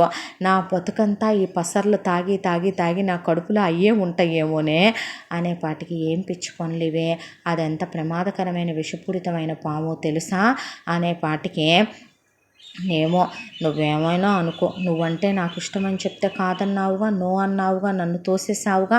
ఏం పిచ్చి పనులు అంటారు వీటిని సామి? అసలు నువ్వేడా నేనేడా? రేపొద్దున ఏదైనా జరగడానికి జరిగితే తేడాలు వస్తే బాగోదు. అంటే ఎందుకు వస్తాయి? అలా మాట్లాడకు. నేను మారే మనిషిలా నా మనసు కనిపించట్లేదు. నా గతం గుర్తురానంతవరకే నా జీవితంలో నువ్వు ఉంటావు, గుర్తొస్తే నువ్వు ఉండవని ఎవరు చెప్పారే పిచ్చిదానా? ఒక విషయం చెప్పమంటావా? నీకోసం నా ప్రాణాలు ఇవ్వటానికైనా నేను సిద్ధంగా ఉన్నాను. నా కోసం నువ్వు పెళ్లి కొప్పుకోలేవా అని ఆమెను గట్టిగా పట్టుకున్నాడు. పట్టుకున్న తర్వాత నీ పెదవుల మీద నేను పెట్టిన ముద్దే మన పెళ్ళి అనుకుంటే, నేను నిన్ను కౌగిలించుకున్న కౌగిలింతే మనకి 7 అడుగులు అనుకుంటే, ఆ రోజు అంతసేపు జలపాతంలో ఉండి నీళ్లు ఒకళ్ళ మీద ఒకళ్ళని చల్లుకున్నాం అవి తలంబ్రాలు అనుకుంటే మన పెళ్ళి అయిపోయినట్టే కదూ అనేసరికి నేల ఏం మాట్లాడకుండా అక్కడే నిలబడిపోయింది. ఈసారి ఇది ప్రమాదకరమైన పాము అని చెప్పావుగా, నేనే వెళ్ళి కాటేయించుకుంటాలే నీ కంటికి కనిపించకుండా అనేపాటి పిచ్చి మాటలు మాట్లాడు మాకు అనేసరికి, నేను నీకు అంత బరువు అయిపోయానుగా మరే అన్నాడు. ఏం కాదు ఊరుకో అంది. అన్నాక మరి చెప్పు అనే దగ్గరికి తీసుకున్నాడు. చేసుకుందాంలే పెళ్ళి అంది కళ్ళల్లో నీళ్లతో. అన్న తర్వాత పద ఇప్పుడే వెళ్ళి చెబుదాం, వెళ్ళి చేసుకుందాం, నీకు దూరంగా ఉండలేకపోతున్నానే, వయసుకొచ్చానేమో నువ్వు కావాలనిపిస్తున్నావు. ఈ ఎదవ మాటలకి ఏమీ తక్కువ లేదు స్వామి, నీ దగ్గర అనకూడదులే కానీ బాగా వయసు తిమ్మిరెక్కి కొట్టుకుంటున్నావు నువ్వు. ఈ వయసులో అయ్యే ఉండాలి మరి. ఒక 70-80 సంవత్సరాలు వచ్చిన తర్వాత ఉన్నా వేస్టే తల్లి అంటే, మడు పౌర్ణమికి మంచి ముహూర్తం ఉంటుందిలే, ఆ రోజున వాడదాములే అందే. అన్న తాత అప్పుడు దాకా అయితే ప్రేమించుకుందాములే అని ఆ అమ్మాయి వెనకాల పడే, ఆ తర్వాత ఆ అమ్మాయి ఒళ్ళంతా ముద్దులు పెట్టడం, ఆ అమ్మాయికి తినిపించడం, ఆ అమ్మాయి వీపు మీద ముద్దులు పెట్టడం, ఆ అమ్మాయిని గిల్లటం, ఆ అమ్మాయితో కలిసి నీళ్ళల్లో స్నానం చేయటం, ఇద్దరూ కలిసే అక్కడ చాలా ఖాళీ గుడిసెలు కూడా ఉంటాయి. అసలు ఒక గుడిసెలో ఇద్దరూ కలిసే పడుకోవటం, కబుర్లు చెప్పుకోవటం, ఇద్దరూ కలిసే అలా వాటిని వీటిని పట్టుకొని కొట్టుకొని తింటాం. ఆ అడవిలో పడి బతికేస్తున్నాడు తను కూడాను. ఇక నీల చెప్పినటువంటి పౌర్ణమి ఇంకా 2 రోజులు ఉంది. అయితే ఎల్లుండే పౌర్ణమి అని చెప్పింది నీల. చెప్పిన తర్వాత వాడొస్తాడు రేపు, వాడి దగ్గర కొన్ని బట్టలు తీసుకుందాం సామి, తీసుకొని ఆ తర్వాత మనవు చేసుకొని మనం కూడా ఒక మంచి గుడిసేసుకొని కాపురం పెట్టుకుందాంలే అన్న తర్వాత, ఏ కాపురం నీ తెలియదు మరి అని నోరు మూసుకొని తిని పడుకో అన్న తర్వాత గుండెల మీద పడుకోబెట్టుకున్నాడు నీలనే. పడుకుని నిద్రపోతూ ఉండగా సడన్గా తన మైండ్లో ఏదో స్ట్రైక్ అవుతున్నట్టుగా తల బాగా విపరీతమైన నొప్పి వచ్చేసింది. విపరీతమైన నొప్పి వచ్చేసరికి సడన్గా లేచి కూర్చున్నాడు. కూర్చునేసరికి తన చిన్నప్పటి నుంచి జరిగిపోయినవన్నీ ఒక్కోటి మొత్తం గుర్తుకొచ్చిన తర్వాత అసలు ఆ రోజు తను అక్కడికి ఎందుకు వచ్చాడో, ఎలా వచ్చాడో, ఇలా అడవిలోకి ఎలా విసిరేయబడ్డాడు, ఏం జరిగిందే మొత్తం గుర్తొచ్చి నీలా అని పెద్దగా అరిచేపాటికి లేచి ఉలిక్కిపడి కూర్చుంది. ఏమైంది అని అడిగేపాటికి, నాకు మొత్తం గుర్తొచ్చింది నీలా, నా గతమంతా నాకు గుర్తొచ్చింది అన్నాడు. ఏ స్వామి, ఆ గతంలో ఎవరైనా నిన్నేమైనా అన్నారా? ఎందుకు అంత చెమటలు పట్టినాయే, ఎందుకు అంత కంగారైతున్నావో, ఉండు కాసిన నీళ్లు తెస్తానని నీల కాసిన నీళ్లు తీసుకొచ్చి ఆగాగు అని చెప్పి గబా కాస్తేదో మందు ఉంటే అది నోట్లో పోసిందే. ఎక్కువ కంగారడమాకు, నరాలు దెబ్బతింటాయి అని చెప్పాడు దొర. అన్న తర్వాత నీలని గట్టిగా కౌగిలించుకొని ఆమె మొహం నిండా ముద్దులు పెట్టి ఒళ్ళంతా ముద్దులు పెట్టేసి దగ్గరికి తీసుకున్నాడు. ఏమైంది సామి అని అడిగేసరికి ఎందుకో కళ్ళల్లో నీళ్లు తిరిగిపోయినాయి. కళ్ళల్లో నీళ్లు తిరిగిపోయిన తర్వాత, నేనెవరో తెలుసా నీకు అసలు అని అడిగాడు. అడిగితే, ఎవరో? నీకోసం నేను పీతలో పిత్తపరగలో పట్టక్కర్లేదులే, చెట్లు పొట్లు ఎక్కక్కర్లేదులే, చేపలు పట్టక్కర్లేదులే, నిన్ను మహారాణిలాగా చూసుకోగలిగినంత ఉంది నాకు అనేపాటికి, ఎవరు సామి నువ్వు అనేపాటికి, నా పేరు అర్జున్ వర్మ, మా నాన్నగారి పేరు మహేంద్ర వర్మ, మాది పెద్ద జమీన్ ఫ్యామిలీ, కోటీశ్వరుణ్ణి నేను, ఎన్ని వ్యాపారాలున్నాయో ఎన్ని బిజినెస్లు ఉన్నాయో మాకే తెలీదు, మా అమ్మ పేరు రాణి వెంకటాదేవి అని చెప్పేసరికి ఆ అమ్మాయి అలా కూర్చుండిపోయిందే. నీకు నా గురించి మొత్తం చెప్పాలి, కూర్చో అని అమ్మాయిని కూర్చోబెట్టాడు. మా నానమ్మ తాతయ్యలకి మా నాన్నగారు ఒక్కగానొక్క కొడుకు, 1000 ఎకరాల భూస్వామి. అలాగే వాళ్ళకి ఎక్కడెక్కడ ఎంతెంత ఆస్తులు ఉన్నాయో ఎన్నెన్ని వ్యాపారాలు ఉన్నాయో కూడా తెలియనంత కోటీశ్వరులు. మా నాన్నగారు ఫారిన్ వెళ్ళి చదువుకొని తిరిగి వచ్చిన తర్వాత మా అమ్మని ప్రేమించి మా నాన్నగారు పెళ్లి చేసుకున్నారు. పెళ్లి చేసుకున్న తర్వాత వాళ్ళ అన్యోన్య దాంపత్యానికి గుర్తుగా నేను పుట్టాను. నేను పుట్టిన తర్వాత కొంతకాలానికే మా అమ్మమ్మ తాతయ్య చనిపోయారని మా మేనమామ నాగరాజు వాడి పెళ్ళాంతో 2 కొడుకులతో 2 కూతుళ్లతో అక్కడికి వచ్చాడు. మా అమ్మ వాడిని చేరదీసి తన తమ్ముడని ఇంట్లో ఉంచుకుంది. ఆ తర్వాత నాకు 5-6 ఏళ్ల వయసు వచ్చేసరికి మా నానమ్మ మా తాతయ్య ఇద్దరూ కూడా కాలం చేసేసారు.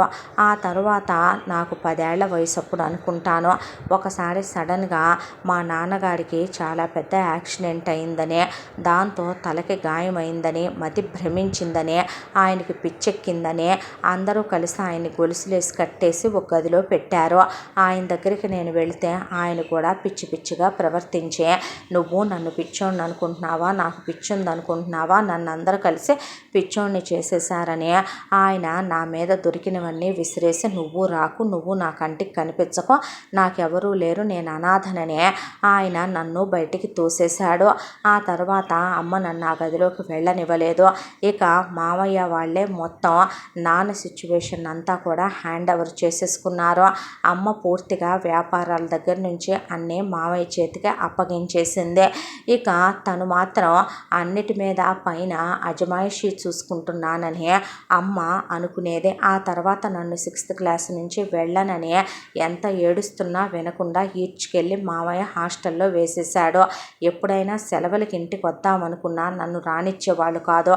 మాకు ఊటీలో, బెంగళూరులో, అలాగే ఇంకా చాలా చోట్ల మాకు ఫామ్ హౌస్లు ఉన్నాయి, అలాగే మాకు ఎస్టేట్లు ఉన్నాయి. అక్కడికి తీసుకెళ్ళి అక్కడి నుంచి అమ్మ నన్ను మళ్ళీ హాస్టల్కి పంపించేసి వెళ్ళిపోయేదే.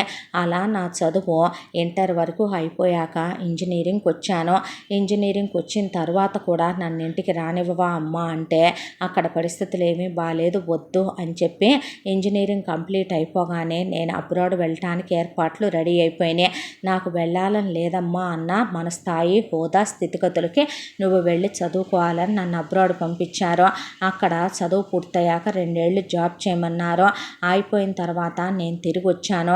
తిరిగి వచ్చిన తర్వాత మా వ్యాపారాలు మొత్తం నేనే చూసుకోవాలని వచ్చి రాగానే నన్ను తీసుకెళ్ళి ఇక మా వ్యాపారంలో కూర్చోబెట్టారు. సంవత్సర కాలంలో మొత్తం వ్యాపారంలో ఎక్కడెక్కడ లొసుగులు ఉన్నాయో, ఎక్కడెక్కడ లోటుపాట్లు ఉన్నాయో, ఎక్కడెక్కడ మోసాలు ద్రోహాలు జరుగుతున్నాయో, వ్యాపారం అసలు ఫస్ట్ ప్లేస్లో ఉండేదే దాదాపు ఒక 70-80 స్థానానికి ఎలా వెళ్ళిపోయిందో అన్నిటి గురించి ఆరా తీసి నిగ్గు తీసి అక్కడ వాళ్ళందరితో మాట్లాడే నేను మొత్తానికి ఒక నిర్ణయానికి వచ్చి ఆ తర్వాత వ్యాపారాన్ని బాగు చేసుకుంటూ వచ్చే అమ్మని ఏంటిదంతా అని అడిగాను. అంతా మామయ్యే చూసుకుంటున్నాడు, నాకేమీ తెలియదు అని చెప్పేసిందే. ఆ తర్వాత మా మామయ్య కూతుర్ని నేను పెళ్లి చేసుకోవాలని పెళ్ళిని నిర్ణయించానని మా అమ్మ చెప్పిందే. నాకు తన్ని చేసుకోవటం ఇష్టం లేదని, అసలు నేను ఇప్పుడు పెళ్ళికి రెడీగా లేనని, ఎందుకు నువ్వెవరిని ప్రేమించినప్పుడు ఎందుకు చేసుకోవు, నా మాట కాదంటే నేను ఊరుకోనందే. నీ మాట నేను కాదంటానికి నువ్వు ఊరుకోపోవటానికి నేనేం తప్పుడు పనులు చేయలేదు. నాకు ఇష్టమైన వాళ్ళని భారీగా ఎన్నుకునే హక్కు నాకెప్పుడు ఉందే. అసలు నాన్నేమయ్యారని గొడవ చేశా, గోల పెట్టా, ఆయన్ని నాకు చూపించమన్నా. ఇక ఫ్యాక్టరీ విషయాల్లో అవకతవకలు మామయ్య వల్ల, మామయ్య కొడుకుల వల్లే జరుగుతున్నాయని తెలిసి సీరియస్ అయ్యి చేసుకోవటానికి మీదకు వెళ్ళాను. అమ్మకి కూడా మనసు చివుక్కుమని, నేను అసలు ఏమీ చేయలేదు, నీ కొడుక్కి చిన్నప్పటి నుంచి నేనంటే నచ్చను కదా అక్క, అందుకే చాడీలు చెప్తున్నాడు నీ కొడుకు అనేసరికి అమ్మ నా మీదకి వచ్చి నన్నే నానా మాటలు అందే. ఆ తర్వాత లాయర్ గారిని పిలిపించి మాట్లాడాను. అసలు నాన్న ఎక్కడికి వెళ్ళారు, ఎక్కడున్నారు అని చెప్తే ఒక చోట ఉన్నారు అని వీళ్ళు చెప్తున్నారు బాబు, అది ఎక్కడా అనేది ఏంటి అనేది మాకు చెప్పట్లేదంటే 24 గంటల్లో ఇమీడియట్గా నేను నాన్నను చూడాలి, లేకపోతే ఈ ఇంట్లో ఒక్కళ్ళు కూడా మిగలరు అని చెప్పాను. అయితే ఫ్యాక్టరీలో వర్క్ బిజీలో ఉన్నాను. ఉన్నప్పుడు మనకి వేరే చోట కూడా చాలా వ్యాపారాలు ఉన్నాయి. అయితే అక్కడ ఉన్న ఫ్యాక్టరీలో మంటలు అంటుకున్నాయని, ఆ పక్కనే మన ఫ్యాక్టరీ వర్కర్స్ ఇళ్లల్లో పెళ్ళాం పిల్లలతో సహా ఉంటూ ఉంటారు. అక్కడే మనదొక హాస్పిటల్ కూడా ఉంది. ఆ హాస్పిటల్ హాస్పిటల్కి కూడా నిప్పు అంటుకుందని, కెమికల్స్ చాలా ప్రమాదకరమైనవి అక్కడ ఉన్నాయని, జనాల్లో ఒకళ్ళు కూడా మిగలరని, ఫ్యాక్టరీ మొత్తం తగలబడిపోయేలా ఉందని చెప్పిన తర్వాత ఒకవైపున ఫైర్ స్టేషన్ వాళ్ళకి ఫోన్ చేసి ఏమీ జరగకూడదు వాళ్ళకనే దాంతో చాలా ఫాస్ట్గా డ్రైవ్ చేసుకుంటూ వస్తున్నా నాకు గాలి వర్షం దుమ్ము దుమారం ఎదురైనా అయినా సరే ఆకుండా చాలా ఫాస్ట్గా వస్తూ భగవంతుని వాళ్ళకేం కాకూడదని, ప్రాణహాని జరగకూడదని కోరుకునే నేను అలా వస్తూ ఉండగా సడన్గా నా కాడికి చాలా పెద్ద యాక్సిడెంట్ అయింది. యాక్సిడెంట్ అయిన తర్వాత కూడా నేను ఎలాగో ఆ రక్తపు మడుగులో నుంచి తగిలిన దెబ్బల్లో నుంచి ఫోన్ ఎక్కడో పడిపోయిందే. మెల్లగా లేచి నడుచుకుంటూ వస్తూ ఉండగా ఎవరో నన్ను చాలా భయంకరంగా దారుణంగా కొట్టారు.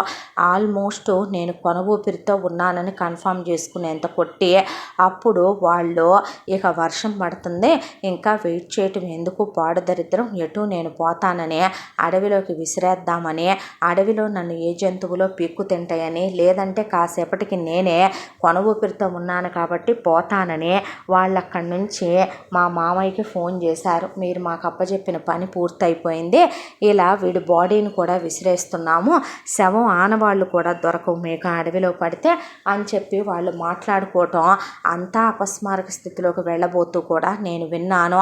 ఆ తర్వాత నన్ను విసిరేసి వెళ్ళిపోయారు. ఆ విసిరేయటం వరకే నాకు గుర్తుంది. కళ్ళు తెరిచేసరికి మీ అడవిలో ఉన్నాను. ఆ తర్వాత ఇక్కడ జరిగిందంతా నీకు తెలుసు, ఎందుకో తెలియదు, ఏంటో తెలియదు, నువ్వెవరో నేనెవరో, మన మధ్య బంధం ఏంటో బాంధవ్యం ఏంటో చుట్టరికం ఏంటో నాకేమీ తెలియదు. కానీ నిన్ను చూసిన తొలి క్షణంలోనే నువ్వెందుకు నాకు నచ్చేసావో, నిన్ను నేను ఎందుకు ఇష్టపడ్డానో, నువ్వు నాకు ఎందుకు అంత బంధం అయిపోయావో, నువ్వు నాకు ఎందుకంత క్లోజ్ అయిపోవాలనుకున్నానో నాకే తెలియదు. ప్రాణం ఒక ఎత్తుగా నిన్ను ప్రేమించేశాను. అసలు వెళ్ళాలనుకోలేదు, ఇక్కడే ఉండాలనుకున్నాను. దొర జ్ఞాపక శక్తి కోసం మందు వాడుతున్నా నా గుర్తు రాకుండా ఉంటే మాత్రం వచ్చిన నష్టమేముందే అనుకున్నాను. అయితే నిన్నో మొన్నో దొర నాతో చెప్పాడు, సడన్గా గతం ఒకసారి గుర్తు రావచ్చు ఏదైనా షాకింగ్ సిచ్యువేషన్ జరిగినప్పుడు అని. ఆ రోజు పాము కరవటం నేను చాలా షాక్కి గురయ్యాను. ఆ తర్వాత అనుకోకుండా నాకు ఈరోజు ఇలా గతం గుర్తొచ్చింది అని చెప్పేసరికి నేల కళ్ళల్లో నుంచి అలా నీళ్లు తిరిగిపోయి దూరంగా వెళ్ళి కూర్చుంది. ఏమైంది, ఎందుకు దూరంగా కూర్చున్నావు, అర్జున్ అని పిలువు నన్ను అన్నాడు. లేదు స్వామి, నువ్వెక్కడా నేనెక్కడా, నువ్వు ఆకాశానివి, నేను అడవిలో ఉండే అడవి పిల్లనే, నీకు నాకు సాపత్యం ఎక్కడ స్వామి, దొరబాబువి నువ్వు. నీలాంటి డబ్బున్నోళ్ళు దొరబాబులు చదువుకున్నోళ్ళు నాగరికత ప్రపంచంలో ఉన్న చాలా పెద్ద మీరు దొరలు డబ్బులున్నోళ్ళు పెద్ద పెద్ద స్వాములు. నువ్వు నన్ను పెళ్లి చేసుకోవటం ఏంటి స్వామి, మీ ఇంట్లో వాళ్ళు నన్ను ఎలా ఒప్పుకుంటారు, నీ పెళ్ళాంగా నువ్వు చేసుకొని తీసుకెళ్ళినా ఈ అడవిలో అంటే నువ్వు నేను కలిసి బతికేస్తామని ఏదో తెలియక ఆ రోజు జ్ఞాపకం రాక అన్నావే కానీ ఎలా నీకు నాకు కుదురుద్ది స్వామి, వెళ్ళిపోదు కానిలే అన్న తర్వాత పిచ్చి పట్టిందా నీకు, నువ్వు నా ప్రాణమే, నేను నా అడవి పిల్ల నా జీవితం అంతే. నేను నీకు ఇదంతా చెప్పింది నీ దగ్గర ఏది దాచకూడదని నాకు గుర్తొచ్చిందని, అంతేకాని నా అడవి పిల్లని వదులుకొని నేను వెళ్ళాలని కాదు. ఎవరు అవునన్నా ఎవరు కాదన్నా నేను ఎవరి మాట వినన్నేలా ప్రమాణం చేసి చెప్తున్నాను. చిన్న చిన్న ఏదో నాకు ఉన్నాయేమో కానీ చిన్ని చిన్ని లవ్ స్టోరీలు అంటే నీకు చెప్పినా అర్థం కాదులే అని మా మామయ్య కూతుర్ని నేను ఏ రోజు ప్రేమించలేదు, పెళ్లి చేసుకోవాలనుకోలేదు, దానికి నాకు కంపాటబిలిటీ కుదరదు, దాంతో ఉండాలని అనుకోలేదు, బిజినెస్ డెవలప్ చేయాలనుకున్నాను, మా నాన్నగారి కళలు అవన్నీ కూడాను, కాబట్టే వ్యాపారం మీద కాన్సన్ట్రేషన్ చేశాను, తప్పులు జరగకూడదు అనుకున్నాను. బ్రతికున్న ఆయన ఏమైపోయారో, నా తండ్రి అంటే నాకు చాలా ఇష్టం, తెలుసుకోవాలనుకున్నాను. దాంతో నేను వాళ్ళకి అడ్డమైపోయానని నాకు అర్థమైందే. ఇదంతా మా మామయ్య పన్నిన కుట్రని నాకు క్లియర్గా ఇప్పుడు ఆలోచిస్తే అర్థమవుతుంది. వాడికి ఆస్తి కావాలనే నన్ను చిన్నప్పుడు దూరం చేసేసి మా నాన్నని మా మధ్య నుంచి కూడా వాడే దూరం చేశాడేమో మరి. అసలు సడన్గా మా నాన్నమ్మ తాతయ్య ఎందుకు పోయారో, మా నాన్న అలా ఎందుకు కనుమరుగైపోయాడో, మా అమ్మ చెప్పాలంటే అహంకారం పొగరు పట్టి కొట్టుకుంటూ తమ్ముడు ఏం చెప్పినా అది విని తమ్ముడు చెప్పు చేతల్లో ఉండి తమ్ముడి చేతుల్లో కీలుబొమ్మ అయిపోయి ఏదో తన అహంకారం అనే కిరీటాన్ని పెట్టుకొని విర్రవీగటం తప్ప పెద్ద చేతగానే సుత్తం ముద్దు మా అమ్మ. ఆ తర్వాత మా నాన్న మీద వాళ్ళ తమ్ముడు ఏం చెప్పినా నమ్మేసుద్దే. తను అవే తిప్పి నాకు చెప్పేదే. నన్ను హాస్టల్లో పడేసే రోజు కూడా అమ్మ కళ్ళల్లో బాధ చూడలేదు. వాళ్ళ తమ్ముడు చెప్పాడు నా ఫ్యూచర్ కోసమని తీసుకెళ్ళి నన్ను అక్కడ పడేశారు. ఆ తర్వాత నన్ను ఇంటికే రానివ్వలేదు. తిరిగి వచ్చిన నేను ఏకులా వెళ్ళి మేకులా తిరిగొచ్చాను వాళ్ళ దృష్టిలో. అక్కడికి ఆస్తి వాడు నొక్కేయటానికి వాడి కూతుర్నిచ్చి నాకు పెళ్లి చేద్దాం అనుకున్నాడు. నేను దాన్ని చేసుకోనంటే అది నగ్న ప్రదర్శనలు ఇచ్చింది. తుక్కు ర్యాక్ కొట్టాను. దాంతో ఒకవైపుని వ్యాపారంలోంచి కూడా వీళ్ళని తొలగించాను. వాడు అనుకున్న కలలన్నీ ఇక నెరవేరట్లేదు. నాకు తెలివితేటలు ఉన్నాయని వాడు గ్రహించాడు. మా నాన్న గురించి ఒత్తిడి పెంచేశాను. మా నాన్న కావలసిందే నన్నాను. 24 గంటలు టైం పెట్టాను. దాంతోనే నన్ను పైలోకానికి పంపిద్దామని వాడు ప్రిపేర్ అయిపోయాడు. అందుకే వాడు మనుషుల్ని మాట్లాడే నాకు యాక్సిడెంట్ చేయించాడు. అక్కడ ఫ్యాక్టరీ దగ్గర అలా జరిగిందని నాకు బోగస్ ఫోన్లు చేయించాడని నాకు అర్థమైందే. మనుషులకి ఏమీ కాకూడదని నేను అనుకుంటాను. నాకు మానవత్వం ఉంది కాబట్టి నేను ఉడుకులు పరుగుల మీద బయలుదేరి వస్తానని వాడు అంచనా కరెక్ట్గానే వేసుకున్నాడు. కారు బ్రేకులు ఫెయిల్ చేయించాడు. యాక్సిడెంట్ అయ్యాక కూడా నేను బతుకుతాను అని అనుకోలేదు. కానీ బతికితే అని నన్ను పైకి పంపాలనే దాంతోనే కొట్టి అడవిలో విసిరేసి పోయారు.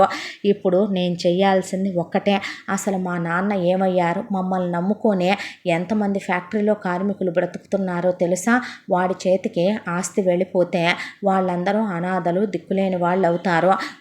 వాడి కొడుకులు కలిసి ఏలటానికి అది వాడి ఆస్తి కాదు. వాడి పెళ్ళాం వాడి కూతుళ్ళు కలిసి ఏలటానికి మా ఇల్లేమీ అనాథాశ్రమం కాదు. మా నాన్న ఏమయ్యారో తెలుసుకోవాలి. మా అమ్మకి జ్ఞానోదయం అయ్యేలా చెయ్యాలి. నేను బ్రతికే ఉన్నాననే విషయం మా నాన్నగారికి తెలియాలి. మా నాన్నగారు ఎక్కడున్నారో నాకు తెలియాలి అని అర్జున్ అలా కూర్చుండిపోయాడు. ఎంత దాంట్లో నేను నీ చెయ్యి నా ప్రాణం పోయినా వదలనే. నువ్వు నా ప్రాణానివి, నువ్వు నా సర్వస్వానివి, నువ్వు నా లోకం, నా ప్రపంచానివి.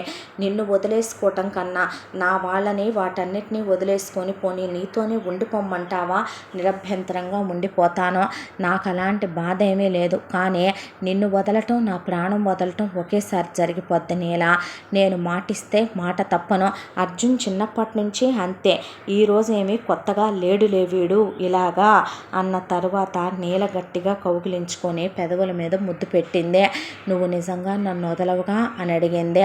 చెప్పానుగా నిన్ను వదలటం, నా ప్రాణం వదలటం ఒకేసారనే. నిన్ను నేను ఎంత ప్రేమించానో నీకు కూడా తెలియదనే. ఇక వెళ్ళాలా మరి అంది నీల. ఉండిపోదామంటే ఇక్కడే ఉండిపోదాం. వద్దు స్వామి, నువ్వు ఇక్కడ ఉండిపోతే అక్కడ ఎంతోమంది బతుకు తెరువు పోతాదే. అలాంటి వాళ్ళ చేతుల్లో మీ బోటే మంచోళ్ళ రూపాయి పడకూడదు అని చెప్పి మరి ఏం చేద్దాం అన్నాడు. ఏం చేద్దామంటే పెళ్ళి చేసుకొనే వెళ్దాం అన్న తర్వాత సరే అలాగైతే చేసుకొనే వెళ్దాం.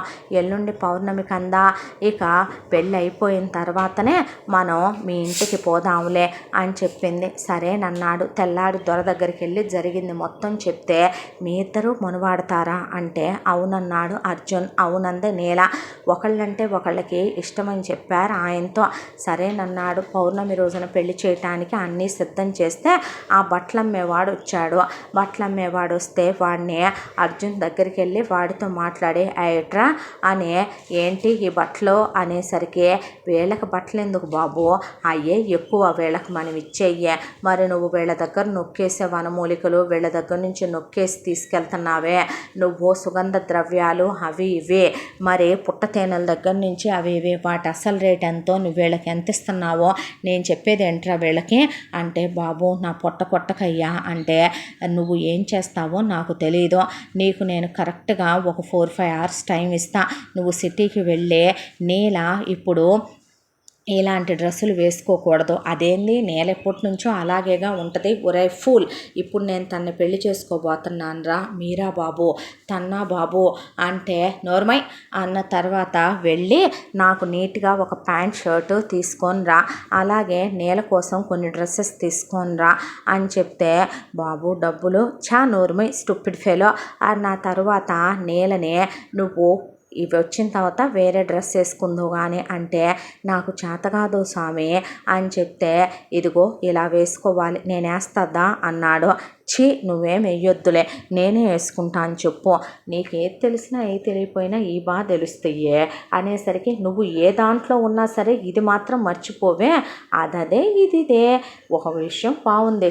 వ్యవహారం మీదకి వచ్చేపాటికి సీరియస్గా ఉంటాం, అలా అని మన హ్యాపీనెస్లన్నీ వదులుకోవాలా ఏంటి అన్న తర్వాత చిపా అన్నాక ఇలా లంగా వేసుకోవాలి, ఇలా బ్లౌజ్ వేసుకోవాలి, ఇన్నర్స్ ఇలా వాడాలి అని చెప్పి శారీ ఇలా కట్టుకోవాలి అని చెప్పాక ఏదో ఎగుడు దిగుడు కట్టుకొచ్చిన తర్వాత నేను కడతారమ్మనమని కట్టి ఆ అమ్మాయి నడుం కొరికి వీపు కొరికాడు. ఈ కోతి పనులు చేస్తావని వద్దనేది నిన్ను అన్న తర్వాత ప్యాంటు షర్టు కూడా తీసుకొస్తే అవి వేసుకొని అక్కడే పెళ్లి చేసుకున్నారు. చేసుకున్న తర్వాత ఇక వాళ్ళందరూ బ్లెస్ చేశారు, చేసి వెందిచ్చారు. గుడిసా రెడీగానే ఉంది అనేపాటికి ఏమొద్దు అంది. అదేంటే పెళ్ళయ్యాక ఫస్ట్ నైట్ వద్దంటావేంటి, నేను అసలు దానికోసమే పెళ్లి చేసుకుంటే నాకు తెలుసుగా ముందు జరగాల్సిన వ్యవహారాలన్నీ చక్కబెట్టి ఆ తర్వాత ఇట్టాటివన్నీ చేసుకుందో కానిలే. ఇప్పుడు కార్యానికి ఏం కంగారు వచ్చింది, కంచులే మీరు, పేరుకి అడవి జాతి అంటారే కానీ మామూలు అడవి పిల్లవి కాదు నువ్వు. ఏ బ్రీడో కానీ ఏ అమ్మ నాన్న బ్రీడేసి వెళ్ళారో కానీ మంచి కంచునేసి వెళ్ళారు అడవిలో అనేపాటికి సాల్లే నువ్వు నీ మాటలో అన్న తర్వాత రే ఇట్రా అని ఆ బట్టలమ్మేవాడిని పిలిస్తే బాబు చెప్పండి బాబు బాగానే కలెక్ట్ చేసావురా అన్నాక ఏదో బాబు వాళ్ళ అభిమానం యాష లేకుండా మూసుకొని ఫోన్ ఇటీ అన్నాడు. అనేసరికి ఇక్కడ సిగ్నల్స్ రావు బాబు, ఎక్కడొస్తాయో చెప్పరా, అదిగో బాబు ఆ మూలకి వెళ్తే కొండ మీద వస్తాయి పదం అని చెప్పిన తర్వాత నేను వస్తా అంది నీల. వెళ్ళిన తర్వాత ఫోన్ చేస్తే ఆ ఫోను ఎవరో అవతల నుంచి ఫోన్ ట్యాప్ చేస్తున్నారని అర్థమైంది.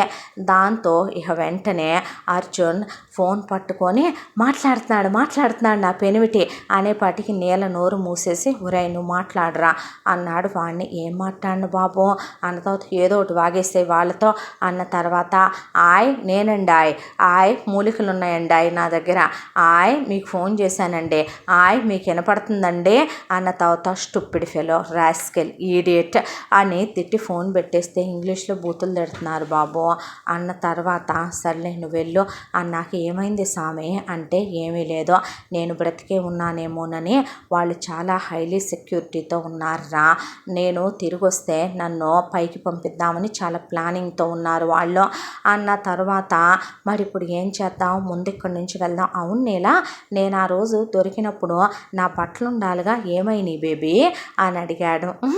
అందే అంటే ఏంటే అంటే నువ్వు బేబీ అంటే బాగుంది అనేసరికి వీటికి ఏం తక్కువ లేదే నీకు అని దగ్గరికి తీసుకొని ముద్దు పెట్టుకున్న తర్వాత ఉన్నాయి సామి అవన్నీ నేనే శుభ్రంగా నీళ్ళల్లో ముంచేసి ఆరపెట్టేసి దాసేసాను. మొత్తం ఆరబెట్టేసావా, మొత్తం ముంచేసి ఆరబెట్టి దాచిపెట్టేసా అని చెప్పాక వెళ్ళి తీసుకురాపో, నువ్వు ఉంటూ నాకు ఇష్టం అందుకే దాచుకున్నాను దొంగ మొహందాన అన్న తర్వాత ఆ బట్టలు తెప్పించి చూస్తే అందులో తన వ్యాలెట్ కొంత మనీ అవన్నీ కూడా ఉన్నాయి. ఉన్న తర్వాత అమ్మ బాబోయ్ డబ్బే అంది. అయితే ఇవన్నీ అదే వచ్చిన రోజున నీ ఒంటి మీద ఉన్నాయి స్వామి, ఇవి తీసిచ్చినాడు దొర నాకు అంటే అందులో తన డైమండ్ బ్రేస్లెట్ అలాగే తన డైమండ్ రింగ్స్ తన చైను అవన్నీ కూడా ఉన్నాయి. వాళ్ళ నిజాయితీ చూసి చాలా ముచ్చట అనిపించింది. కనీసం అవి తాకనంత గొప్ప మనుషులు అనిపించింది. ఆ తర్వాత ఇక తెల్లాడి దొర దగ్గరికి వెళుతున్నామని చెప్పి నీలని తీసుకొని అక్కడ వాళ్ళందరూ నీలను పట్టుకొని ఏడ్చి మళ్ళీ తిరిగి వస్తామని, మీ నుంచి దూరంగా వెళ్ళిపోవట్లేదని, నీలను తీసుకొని ఇక్కడికి వస్తూనే ఉంటానని, మా గుడిసె మాకే ఉంచమనమని, మేము ఎక్కడికి వెళ్ళట్లేదని చెప్పి నీలను తీసుకొని సిటీకి వచ్చాడు అర్జున్. వచ్చేసరికి ఇంటి దగ్గర ఫస్ట్ సిచ్యువేషన్స్ చూసి ఏమీ అర్థం కాలేదు. సెక్యూరిటీలు మారిపోయారు, లోపల ఎవరెవరో తిరుగుతున్నారు, పరిస్థితి చాలా తేడాగా ఉంది. దాంతో నీలని ఇట్రా బంగారం అంటే చెప్పు సామే అన్న తర్వాత నువ్వు లోపలికి వెళ్ళి ఎవరెవరున్నారు ఏమేం చేస్తున్నారు అనేది ఒకసారి చూసిరాపో అన్న తర్వాత అలాగే సామే అని చెప్పి లోపలికి వెళ్ళి అలా లోపలికి ఇంట్లోకి వెళ్ళబోయింది నీల. ఏయ్ ఎవరే నువ్వు అని ఆ అమ్మాయిని కసురుతున్నట్టు అందరూ వస్తే నాదొకటి ఇక్కడికి వచ్చింది, దానికోసమని వచ్చాను, నాతో పాటు ఒకళ్ళు వచ్చారు అంటే ఎవరు ఎవరు అని కంగారు పడిపోయి ఆ అమ్మాయిని చేపట్టుకొని ఇంట్లోకి లాక్కెళ్ళిపోయి అర్జున్ ఫోటో చూపించి వీడేమైనా కనిపించాడా ఓలీలు అని అడిగితే మరి నువ్వు దేనికోసం వచ్చావే? కోతి పిల్ల, నా కోతి పిల్ల పారిపోయి వచ్చింది, నా కోతి పిల్ల ఇక్కడ ఉందేమోనని వచ్చినాను అని ఇల్లంతా స్కాన్ చేసి చూసింది నీల. అక్కడ ఒక ఆవిడ కుర్చీలో కూర్చొని ఉండటం, ఆవిడ పక్కన మిగతా కొంతమంది ఆడవాళ్ళు ఉండటం, ఇంట్లో పనివాళ్ళు తిరగటం అవన్నీ చూసిన తర్వాత కోతి పిల్ల లేదు, ఏమీ లేదు, దరిద్రపు ముండా అడవిదానా ఎవత్తివే నువ్వు అని ఆ అమ్మాయిని పట్టుకొని అలా బయటికి రెక్క పట్టుకొని గెంటుకుంటూ బయటికి తీసుకొస్తే, ఎత్తుకుంటాను స్వామి, నా కోతి పిల్ల ఉందేమోనని కోతులాడించుకునే వాళ్ళం మేము, మా పొట్టకూటికి అనవసరంగా మీరు పాపం చేసి అడ్డుపడిన వాళ్ళు అవుతారంటే ఎత్తుక్కో అని అక్కడే మూలకెళ్ళి మాట్లాడుకోవటం మొదలుపెట్టారు వాళ్ళు. ఎందుకు డాడీ అంత కంగారు పడతావు? కంగారు పడేదేంట్రా, ఒకవేళ ఆ ఎదవేమైనా ఇది అడవిదానిలాగా ఉంది కదా, దీనికేమైనా దొరికాడేమోనని, ఒకవేళ దీన్నేమైనా వెంట పెట్టుకొని వచ్చాడేమోనని, వాడు ఏ మతి స్థిమితమో పోయిందేమోనని తల మీద కొట్టమన్నాను ఆ రోజున రాడ్డుతో, వాడి బ్రెయిన్ పోయిందేమోనని చెప్పి ఇది తీసుకొస్తే మూడో కంటికి తెలియకుండా వాడిని ముగిచ్చేద్దామని. కంగారు పడక నాన్న, వాడు నన్ను చేసుకోనన్నాడుగా, వద్దన్నాడుగా, తిరిగి రాని, ఒకవేళ వాడు ప్రాణాలతో ఉంటే గనక వాడికి మైండ్ పోతే అప్పుడైనా తాళి కట్టించుకొని నా మోజు తీరా వాడిని నేను అనుభవించి కుక్కని చేసి ఆడిస్తాను వాడితో అని. ఆ తర్వాత మీ అక్కయ్య పెద్ద పోరం ఒకరిది పనికి మాలింది, దానికి మొగుడు పోయినా దిగులుండదు, కొడుకు పోయినా దిగులుండదు. ఇక కొడుకు ఫోటో పెట్టేసి మొగుడు ఫోటో పక్కన పెట్టుకొని మొగుడేమో అలా అయిపోయాడని దిగులుగా ఉందంట, కొడుకు సచ్చాడని దీపాల్లో నూనె కొండెక్కకుండా చూసుకోవాలంట నేను అన్నప్పుడు నేల అప్పుడు చూస్తే అర్జున్ ఫోటో పెట్టి ఫోటో పక్కన దీపాలు పెట్టి దీపాలు వెలుగుతూ ఫోటోకి దండేశారు. ఆ అమ్మాయికి చాలా బాధ అనిపించి ఇంకక్కడి నుంచి ఏదే నీ కోతి పిల్ల ఎక్కడికో పారిపోయిందిలే అని చెప్పి బయటికి వెళ్ళిపోతే గెంటేదీన్ని అన్న తర్వాత నీల వెళ్ళి అర్జున్ని కలుసుకొని అర్జున్ని పట్టుకొని ఏడ్చేసింది. ఇలా నీ పటం పెట్టారని, నీ పటానికి దండేశారని, వాళ్ళు నిన్ను చంపేయాలని చూస్తున్నారని మొత్తం చెప్పింది. అక్కడి నుంచి ముందు వెళ్ళి హోటల్లో రూమ్ తీసుకుని నీలని అక్కడ పెట్టాడు, కడుపుకి ఎంత తిండి పెట్టించాడు. ఆ తర్వాత ముందు తన మొహం కనిపించకుండా కొన్ని తీసుకొచ్చుకొని ఆ మాస్క్ లాంటివి వేసుకొని ఆ అమ్మాయికి ఒక జీన్స్ ప్యాంటు టీషర్ట్ లాంటిది వేసి వెంట పెట్టుకొని ఆ అమ్మాయిని ఫ్యాక్టరీ దగ్గరికి వెళ్ళాడు సిచ్యువేషన్లు గమనిద్దామని. గమనిస్తే ఫ్యాక్టరీ మొత్తం మేనమామ కొడుకులు, మేనమామ కూతుళ్ళకి పెళ్ళైపోయిందని, ఈ 1 year కాలంలో ఆ తర్వాత అల్లుళ్ళు వచ్చారని, వాళ్ళు టేక్ ఓవర్ చేసి చూసుకుంటున్నారని, తన తండ్రి జాడ ఇప్పటివరకు కూడా బయటికి రాలేదని, ఆ విషయాలు మొత్తానికి ఎవరి ద్వారా లాగితే ఇన్ఫర్మేషన్లు బయటకు వస్తాయో వాళ్ళ ద్వారా లాగాడు అర్జున్. ఇప్పుడు ఏం చెయ్యాలి అని అనుకుని పోలీసులకు చెప్తే ఈ విషయం తేలేది కాదు. ఎందుకంటే ఎంత వాడు ఇవన్నీ టేక్ ఓవర్ చేశాడంటే పవర్ ఆఫ్ అటార్నీ వాడి పేరు మీదకి మారిపోయిందంటే, వాడు పోలీసులను కొనలేదంటే నమ్మే మాట కాదు. చాలా హైర్ అఫీషియల్స్తో మాట్లాడాలి, దానికి తోడు లాయర్లతో మాట్లాడాలి, కానీ ముందు లోపలికి వెళ్ళకపోతే మాత్రం అసలు తననే వాడిని బ్రతుకున్నాననే విషయం ప్రపంచానికి తెలియదు. కానీ ఎలా వెళ్ళాలి? మాడివాళ్ళని పిలిపిస్తే అంది నేల. అనేపాటికి నేలని గట్టిగా పట్టుకొని ముద్దు పెట్టుకొని, నా లక్కీ చామే నువ్వు, నా బంగారం, నిజమే, వాళ్ళైతే గనక ఒక్కొక్కళ్ళు వీళ్ళ 10 మందిని పడేసి తుక్కు ర్యాక్ కొట్టేస్తారు అని చెప్పి వెంటనే పద అడవికి పోదామని అడవికి వెళ్ళి ఇక అక్కడ ముందు వెళ్తూ తన వస్తువులు అమ్మి పడేశాడు. ప్లాటినం చైను, తన డైమండ్ బ్రేస్లెట్ అమ్మి పడేసి డబ్బులు పట్టుకొని ఒక 2 లారీలు మాట్లాడి వాటిల్లోకి వాళ్ళని ఎక్కిచ్చేసుకొని ఆ తర్వాత ఒక 500 మందిని తీసుకొచ్చి వాళ్ళ ఇంటి ముందు దింపాడు. వాళ్ళంతా కలిసి అడ్డొచ్చిన వాళ్ళందరినీ కూడా తుక్కు ర్యాక్ కొట్టుకుంటూ అర్జున్ని లోపలికి తీసుకెళ్లారు. లోపలికి తీసుకెళ్ళాక అర్జున్ వాళ్ళమ్మ ఎవరు వీళ్ళంతా ఏంటిదంతా అంటే నేనే తీసుకొచ్చాను అన్నుంచున్నాడు అర్జున్ అక్కడ. నువ్వు బతికే ఉన్నావా అనేసరికి నువ్వు మనిషివా పశువు అంటే నాకు అర్థం కావట్లేదు. అమ్మ అనే పేరుకే కళంకం తీసుకొచ్చే నీలాంటి ఆడదాన్ని నాన్నగారు అసలు ఎలా పెళ్లి చేసుకున్నారు?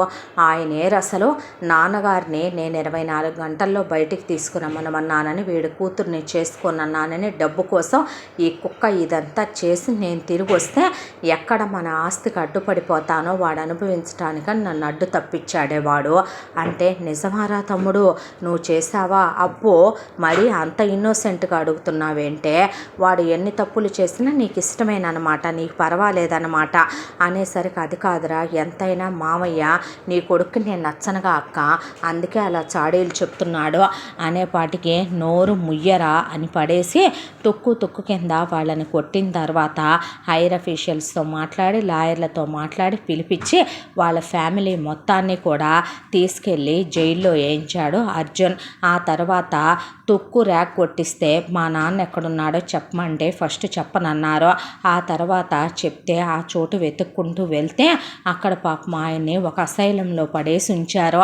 పిచ్చోళ్ళలాగా అయిపోయాడు, గడ్డాలు పెరిగిపోయి ఆయన్ని కౌగిలించుకొని ఏడ్చి తీసుకొచ్చి డాక్టర్కి చూపిస్తే అసలు ఆయనకి ఏమీ అవ్వలేదయ్యా, ఆయనకి కరెక్ట్గా ఒక 1 వీక్ ట్రీట్మెంట్ ఇస్తే చాలు నార్మల్ అవుతారు మీ ఫాదర్ అని డాక్టర్ చెప్తే ఆ పని ఏదో చూడండి డాక్టర్ అని చెప్పి ఆ అడవి జాతి వాళ్ళందరికీ మీకు రుణపడి ఉంటాను, మళ్ళీ నేను అడవికి వస్తాను, మీకు లేని సౌకర్యాలన్నీ కూడా నేను ఇక నుంచి మీకు సౌకర్యాలు కల్పిస్తాను, మీరు కష్టపడి తయారు చేసేవన్నీ కూడా మీకు ధర్మమైనటువంటి రేటు కట్టి కొనుక్కునేలాగా నేను మీకు ఆ ఏర్పాట్లన్నీ చేయిస్తాను, మీ పిల్లలకు చదువు ఏర్పాట్లు, మీకు అనారోగ్యాలు కలిగితే అవి నయం చేసే ఏర్పాట్లు, మీకనే పాపం గాలి వర్షం వస్తే మీ గుడిసెలు లేసిపోతున్నాయి, మీకు పక్కా ఇళ్ళు కట్టిస్తాను, మీకంటూ నేను రుణపడిపోయి ఉన్నాను, ఒకటి మీరే లేకపోతే ఈరోజు నేను ప్రాణాలతో ఉండేవాడిని కాదు, నా నేల నాతో ఉండేది కాదు, మళ్ళీ నేను తిరిగి ఇక్కడికి వచ్చేవాడిని కాదు, మా నాన్నని కలిసేవాడిని కాదు, నా వ్యాపారం బాధ్యతలన్నీ నేను చూసుకోగలిగేవాడిని కాదు, ఇక్కడ ఎవరేంటనేది తెలుసుకోలేకపోదును, మీకు చాలా రుణపడి ఉన్నాను దొర అని చెప్పి వాళ్ళకు భోజనం పెట్టించి ఆ తర్వాత వాళ్ళని అక్కడి నుంచి పంపించిన తర్వాత అసలు ఇక అర్జున్ వాళ్ళ అమ్మ ఎవర్రా ఇదే, ఎవత్తిని తీసుకొని వచ్చావు నువ్వు, ఎవత్తి అసలు ఇదే నీతో అంత చనువుగా ఉంటుందేంటి, నీకు చెప్పడం మర్చిపోయాను తన నా భార్య, అక్కడే అడవి సాంప్రదాయంలో పెళ్లి చేసుకున్నాను అనేపాటికి ఏమిటి మనమేంటి, మన హోదా ఏంటి, మన స్థితిగతులు ఏంటి, మన స్థిరచరాస్తులు ఏంటి, అడవి దాన్ని పెళ్లి చేసుకొని వచ్చావా? నేను నా అడవి పిల్ల, నా జీవితం గురించి నేనే నిర్ణయించాలో నువ్వే చెప్తావా? నేనే చెప్తా, అక్కడ దాకా వస్తే మీ నాన్న పోయిన తర్వాత ఆస్తంతా నాకు చెందుద్దే, నేను పెడితేనే నీకు చెందుద్దే, మీ మామయ్య మోసం చేశాడంటే వాడేదో తెలిసి తెలియక రూపాయి కోసం కక్కుర్తి పడ్డాడేమో పిచ్చి వెధవ, మా అమ్మ నాన్న చచ్చిపోయేసరికి దానికి వాడిని నువ్వు జైల్లో వేయించావు, నేనేమీ అనలేదు, ఆ తర్వాత వాడిని రిలీజ్ చేయించబోతున్నాను, దూరంగా పంపించేయబోతున్నాను స్టేట్స్కి, నేను వాళ్ళనే బంధుత్వాలని వదులుకోను, నువ్వు అడ్డమైన వాటిని చేసుకొని తీసుకొస్తే వదిలేస్తాను అనుకుంటున్నావా ఏంట్రా?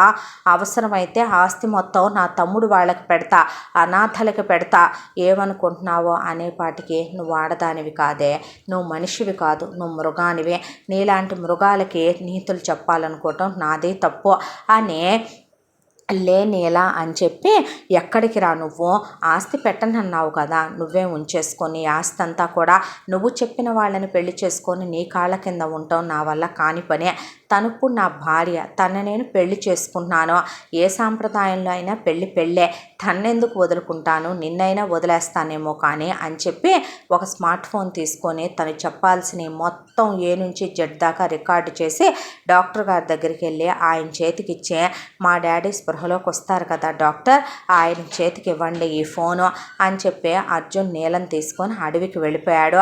వాళ్ళకేసిన గుడిసెలో వాళ్ళుంటే నా వల్లేగా ఇదంతా, నేనే వెళ్ళిపోయేదాన్నిగా సామి.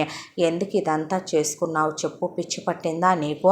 నువ్వు లేని నేను లేనని చెప్తుంటే నీకు అర్థం కాదేంటే పిచ్చిదానా అని చెప్పి ఆ అమ్మాయిని దగ్గరికి తీసుకున్నాడు.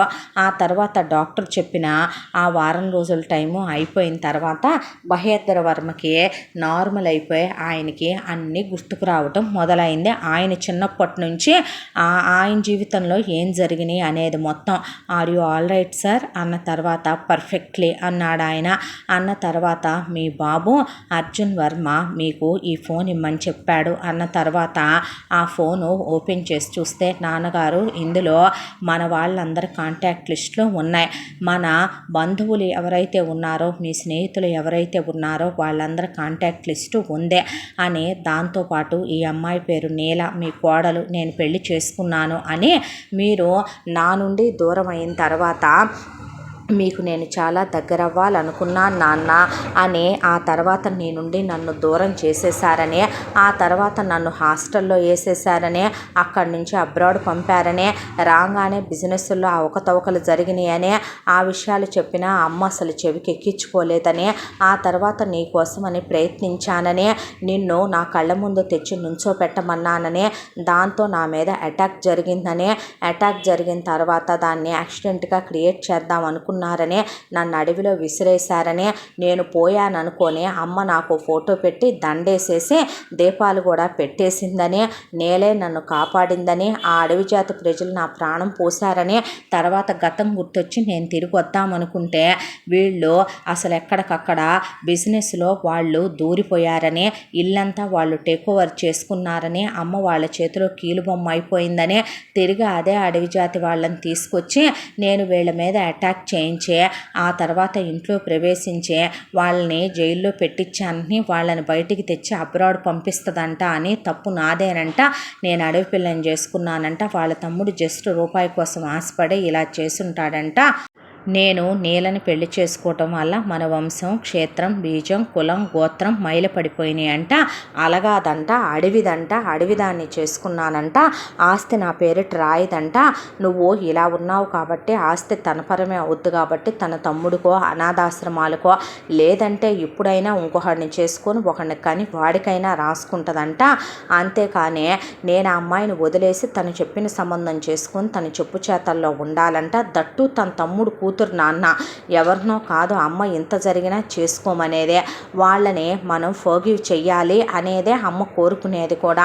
నేను ఈ నరకాలు భరించలేను నాన్న, నేను వెళ్ళిపోతున్నాను, నీలతో నేను ఆ అడవిలో ఉంటేనే నాకు ప్రశాంతంగా ఉంది, ఈ స్వార్థపరులైన మనుషుల మధ్య నేనే నరకాన్ని అనుభవిస్తూ ఉండలేను, మీకు ఈ విషయం తెలియపరచాలి, అందుకే చెప్తున్నాను, తల్లిదండ్రులకు పుడితే పిల్లలు వాళ్ళ జన్మెత్తినందుకు ఆనందపడాలి, కానీ మీరు ఆవిడ్ని ఎందుకు ప్రేమించారో ఎందుకు పెళ్లి చేసుకున్నారో అంతకన్నా అందగత్తె మీకు ఎక్కడా కనిపించలేదా నాన్నగారు?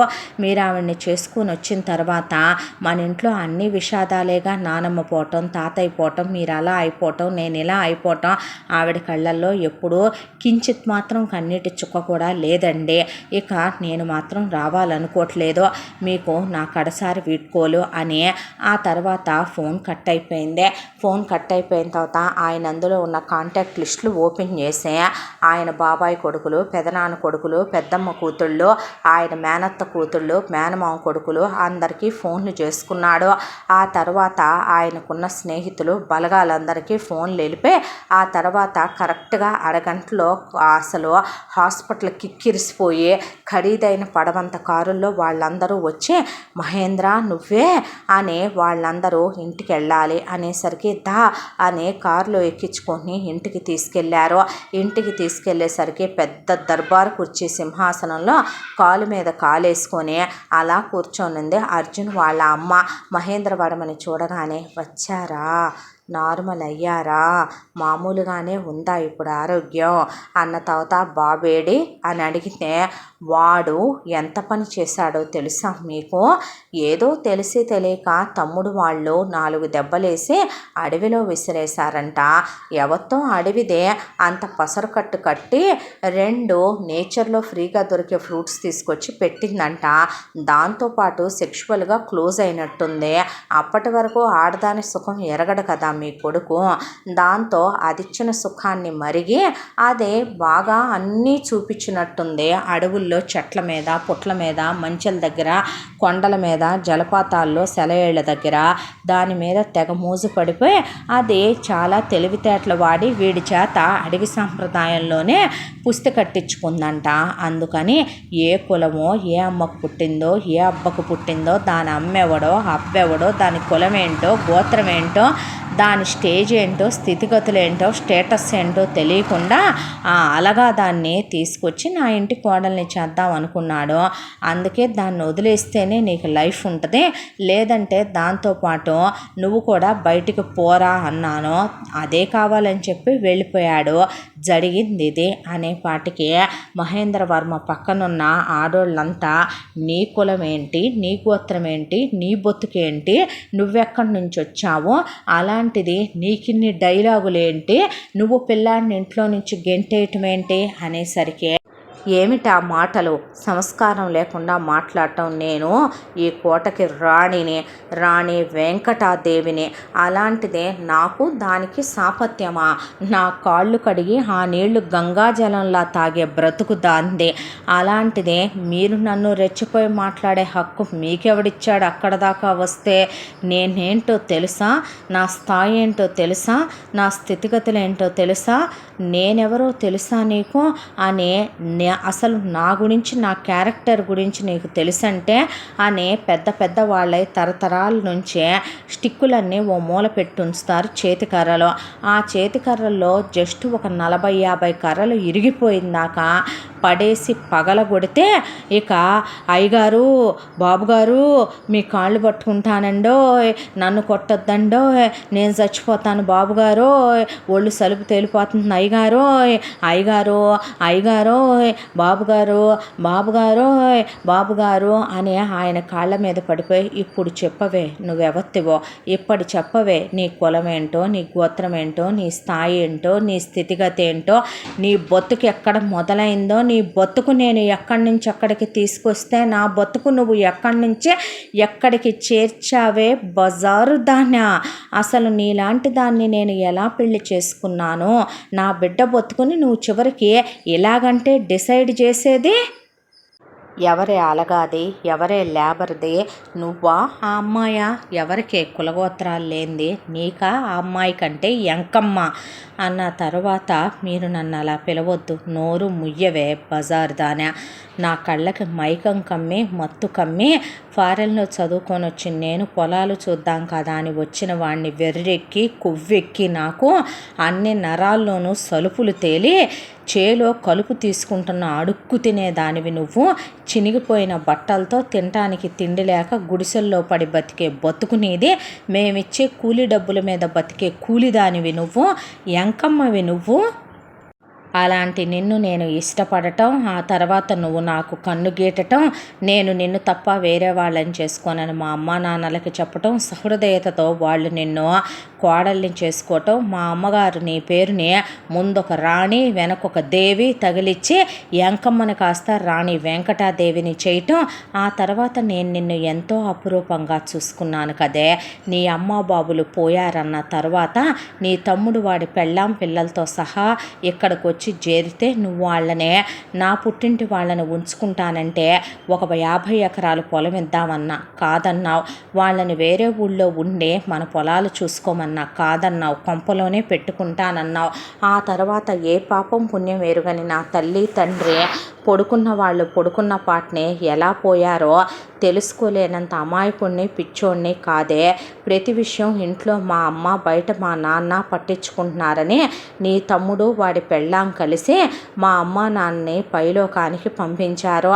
ఆ తర్వాత నేనడ్డు అనిపించే కావాలని నాకు యాక్సిడెంట్ చేయించి వాడే పిచ్చి పట్టినట్టుగా జనమందరి ముందు నాటకాలు వేసి డాక్టర్లను కొనేసి వాడు డ్రామా వేస్తే నువ్వు నాకు తోడుగా ఉండాల్సింది పోయి అండగా ఉండాల్సింది పోయి వాడి మాటలిని నన్ను గొలుసులేసి కట్టేయించి నా బిడ్డకే నాకు వ్యాధులున్నాయి, రోగాలున్నాయి, పిచ్చెక్కినాయి అని వాడిని నా నుండి దూరం చేసి నన్ను తీసుకెళ్ళి అసైలంలో పడేయించుతావంటే ఇన్ని సంవత్సరాలు ఏ తప్పు ఏ పాపం చేయకుండానే నిన్ను పెళ్లి చేసుకున్న మహాపాపానికి యావజ్జీవ కారాగార శిక్ష కన్నా ఘోరమైన శిక్ష వేసావు కదే నాకు నువ్వు.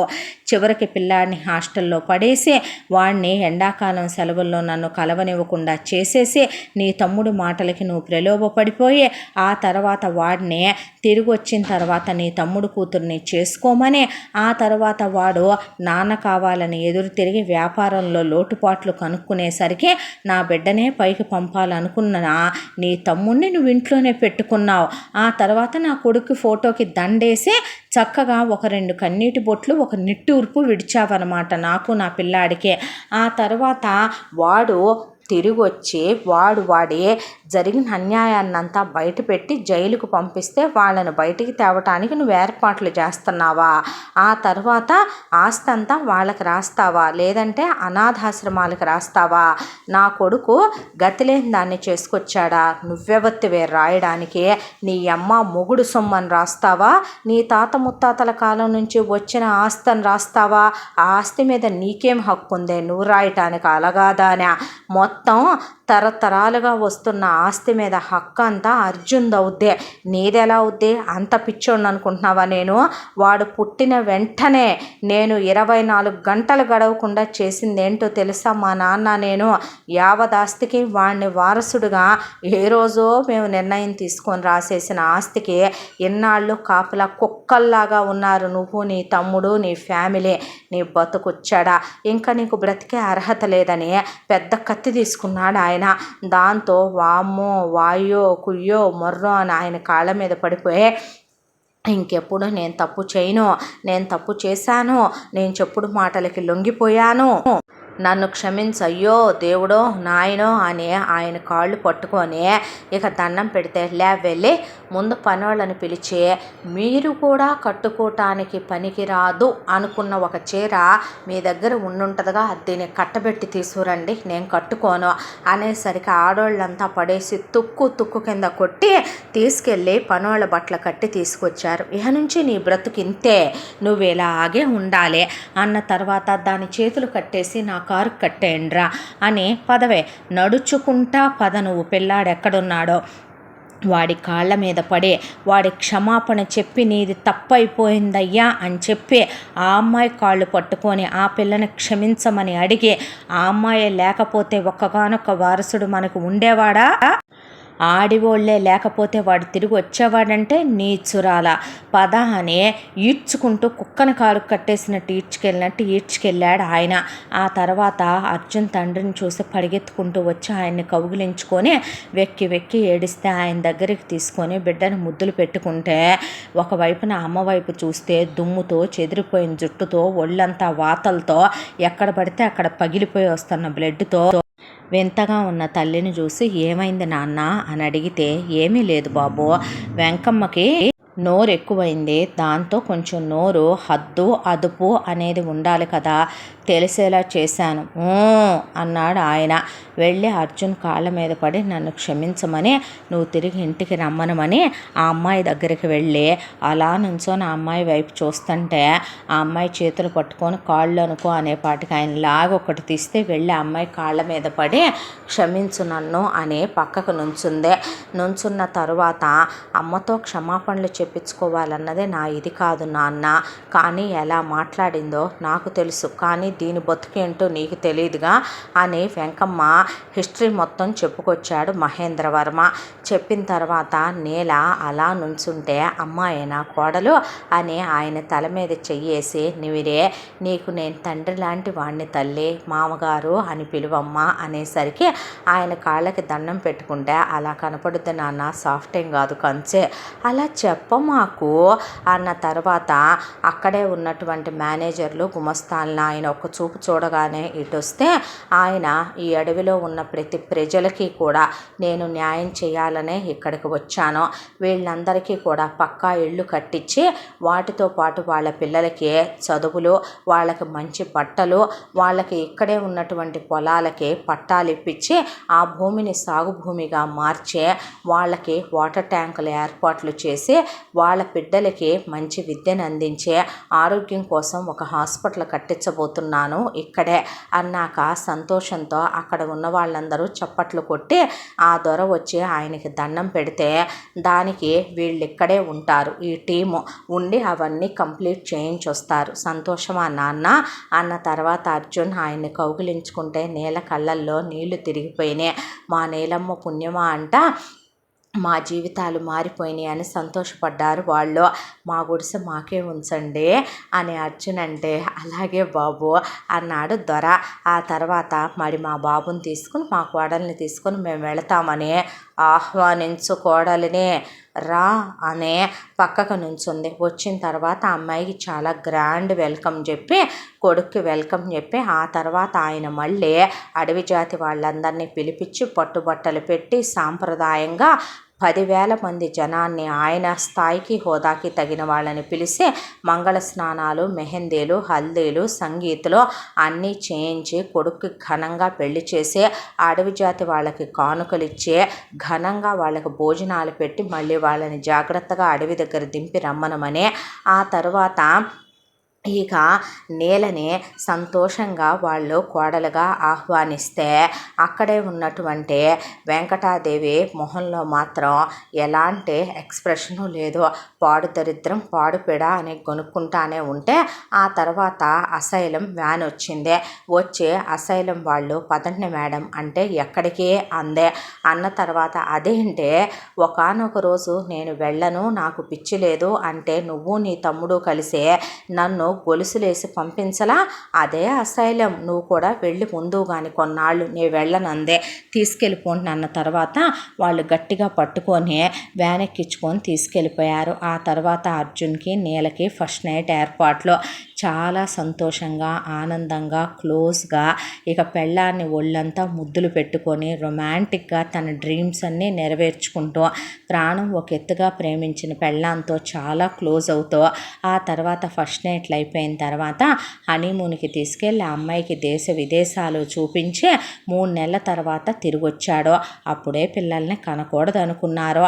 ఆ తర్వాత మేనేజింగ్ డైరెక్టర్గా కొడుకుని అనౌన్స్ చేస్తూ మహేంద్ర వర్మ బిజినెస్లో కూర్చోబెట్టాడు కొడుకునే.